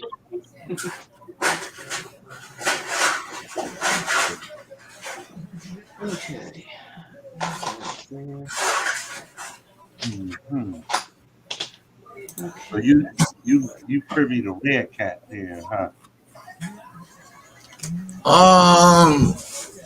No, not really. It's just I've driven some other ones, and I just like the platform because there's a lot you can do. There's a lot you can do with any crawler, but I just like the platform. You're not in the hard bodies? Not yet, but eventually I'll get there. Check out Cross RC. Because I'm already at, let's see, I have, I think, 12 RCs, 2 crawlers, 2 bashers, and some little old ones. I got a project car I want to make a rally car. Just something to do. Mm-hmm. So how long have you been into the hobby?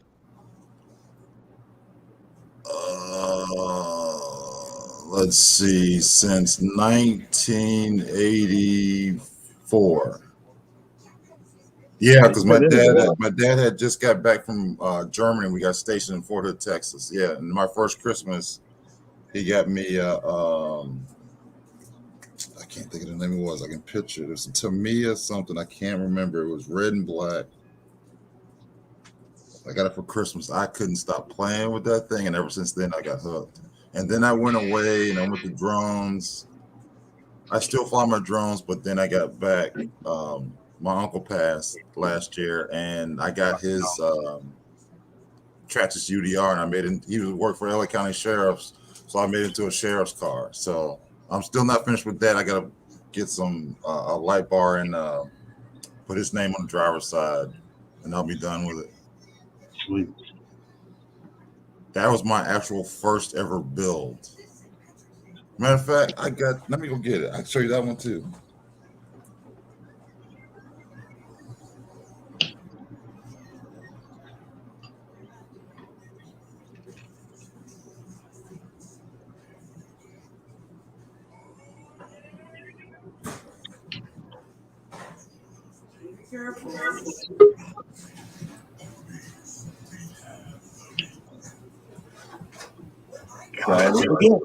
Welcome back. This is one I'm very proud of.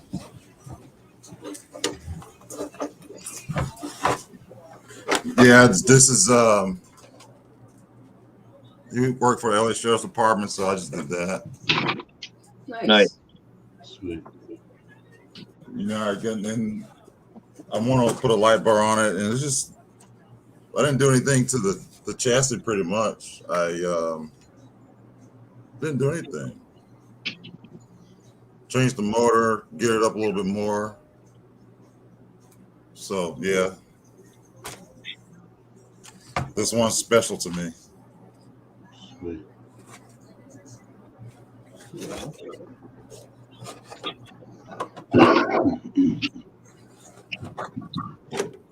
Are you gonna run it? Oh yeah, it's running everything. I don't drive it because I don't want to. This one, you remember you said about the house caught on fire, which RC would you grab? This one.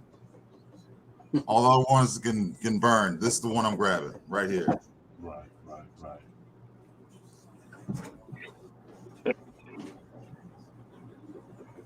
That's the actual one that really got me back in the hobby. Because he didn't do a lot of cars. He did a lot of helicopters and planes. He had that, and that was it. I was hooked. Yeah, you can get that on Amazon. You get a lot of stuff from your sponsor. Oh, Amazon is my best friend. Man. Well, that's Guru's sponsor. Man.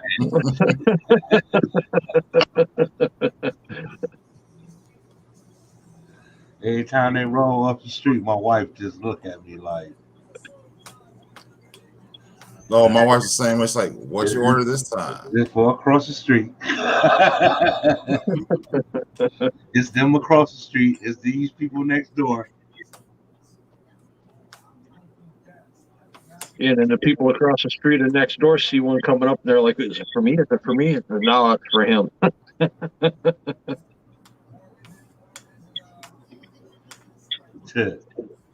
Yeah, Guru's got so much money invested into Amazon, he could be a shareholder.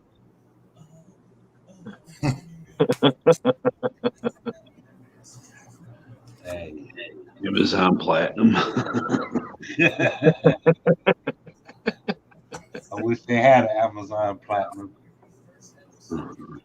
Let me just go there and pick out what I want. What's the RC section? Let me get all the Enduro and Shankwich. Hey, you never know. By the time you're done, they might have one.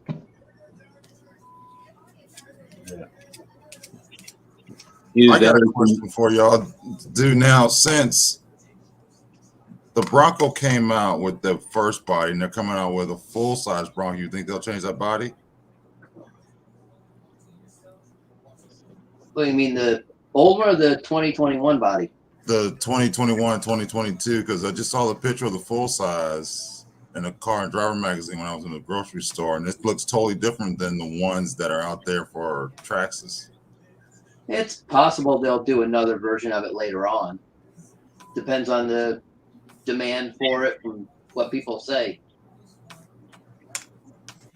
Yeah, I think they'll wait to see what the popularity is going to be for the sales of the new truck itself. Yep.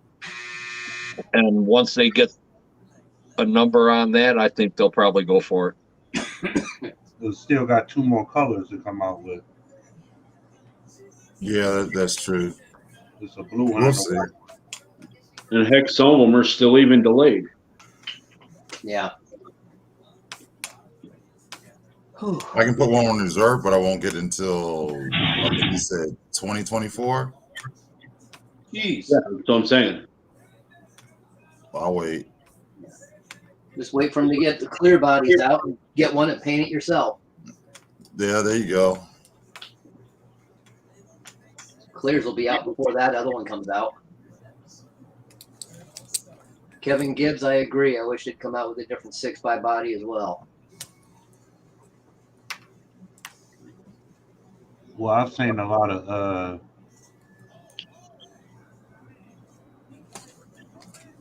what was it? The Power Wagon. They did a Power Wagon modification on the TRX6 where they cut the back part of the body off and molded it. I see a lot of guys doing that Power Wagon flat deck combo on those. Yeah, they've been doing the Power Wagon. They've been doing the creep body.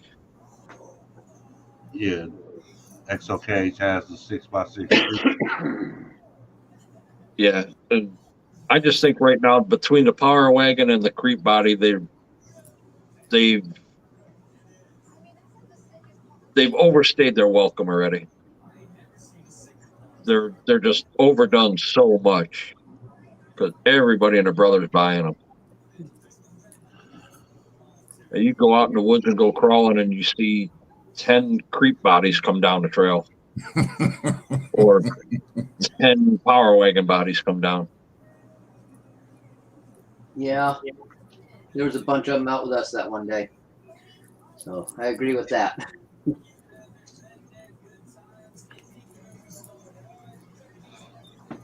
And I've got 2 creep bodies, and I don't even run them anymore. They just sit.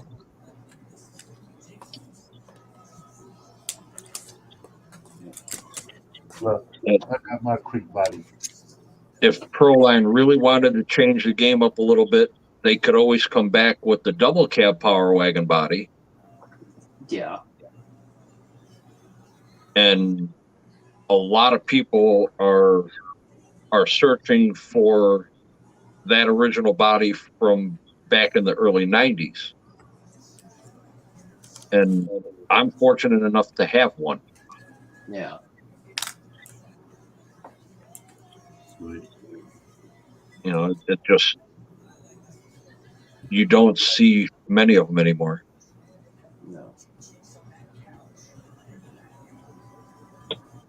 And they came out with the Creeper, which is just the cab version of the creep body.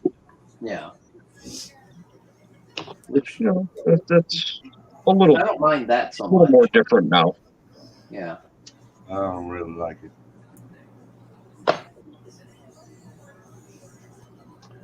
No, Nice. thank you. It gives you a little bit more option. Yeah. You know, they did it with the Power Wagon, where it was a Power Wagon and a separate bed, and then they had the whole Power Wagon itself, and then they did just the cab, and you know, they did some change ups on it. Yeah.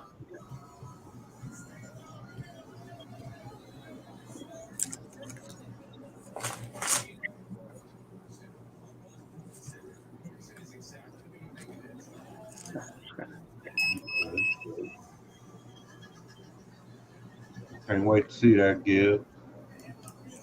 That should look good. Yeah, he's got all the cool stuff in there. You was about to bring the tactical front and center line. No. So you had it in your hands. No, I was just putting it back. That's what I drove today. Oh, okay. It was just sitting over there drying. I took the battery out of it. Now I can go on the shelf. I'll take Relic out tomorrow so you get to see him again. Yay! Always a pleasure. So you going out at night? Maybe. I was expecting to get calls for last night and tonight, but nobody asked to go out. But I've been going out during the day, and then you'll see it on video, I don't know, Friday or Saturday. I was leaving one trail, and I was like, well, I might go to Beaver because this was kind of short. I don't know. Maybe I'll see you guys later. Wait, Fred, the fuck are you doing here? And I've seen Fred was just getting out of a cab, the guy who just moved from Edmonton down to Calgary a couple of months ago, and he doesn't have a car yet, so he cabs it around. The cab pulls up into the parking lot, out pops Fred, so we went out again. Sweet. And Kevin Gibbs is saying he wants to see more 18 scale. There's only one on the shelf right now. Yeah, if the weather's getting nicer, I could probably do that. Take out the Chevy. Everybody loves that Chevy. Oh yeah, I like that. Yeah. I gotta put a sheet of plastic or something underneath the back. The back end catches on shit too much. Need something to slide off.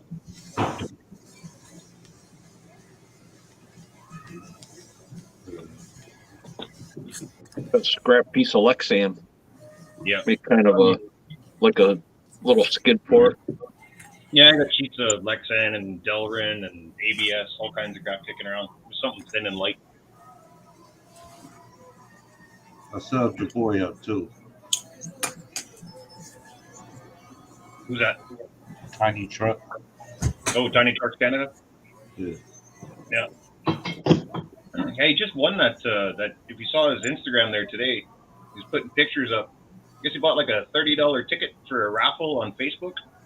And with that $30 ticket, he got a Trail Finder 2, the Red Cat Lowrider, and a Traxxas drag car. Sweet. Nice. All off one $30 ticket. Wow.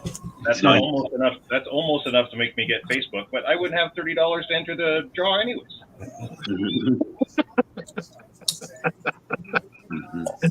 If you don't have Facebook, don't get it, because once you get it, you're hooked. No, I had it when it first came out. I got rid of it in 2011, and I'm not going back. I wish I never had Facebook. Yeah, it's a time sucker. Yeah.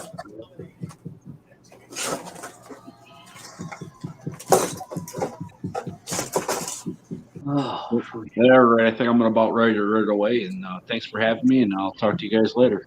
All right, John. Have a good one. John, Hey, I'm probably not far behind him.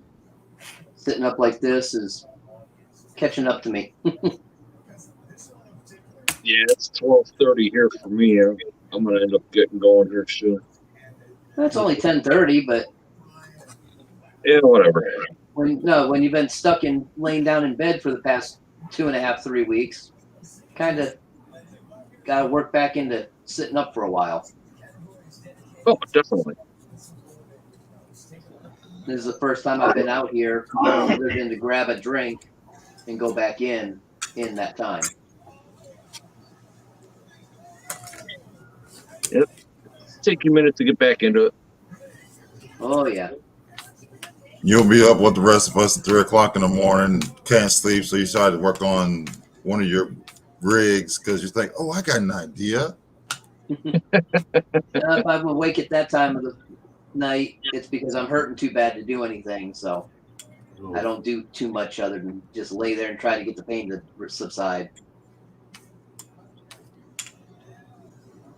Yeah, the gear mesh will start moving around and can't keep yourself in the bed, so you're going to jump up and say, wait a minute. Yeah. Oh, hold on. Yeah, been there, done that. We're like, wait a minute. If I flip that around and move this forward, move that back, that'll fit. What am I? Yeah. Yeah. Next thing you know, we went from 4 o'clock in the morning to 7 o'clock in the morning. I'm already through 2 pots of coffee. Right. It's a labor of love. I can only do the late ones on Fridays and Saturdays because it makes it hard for me to get up at 5 o'clock in the morning. yeah.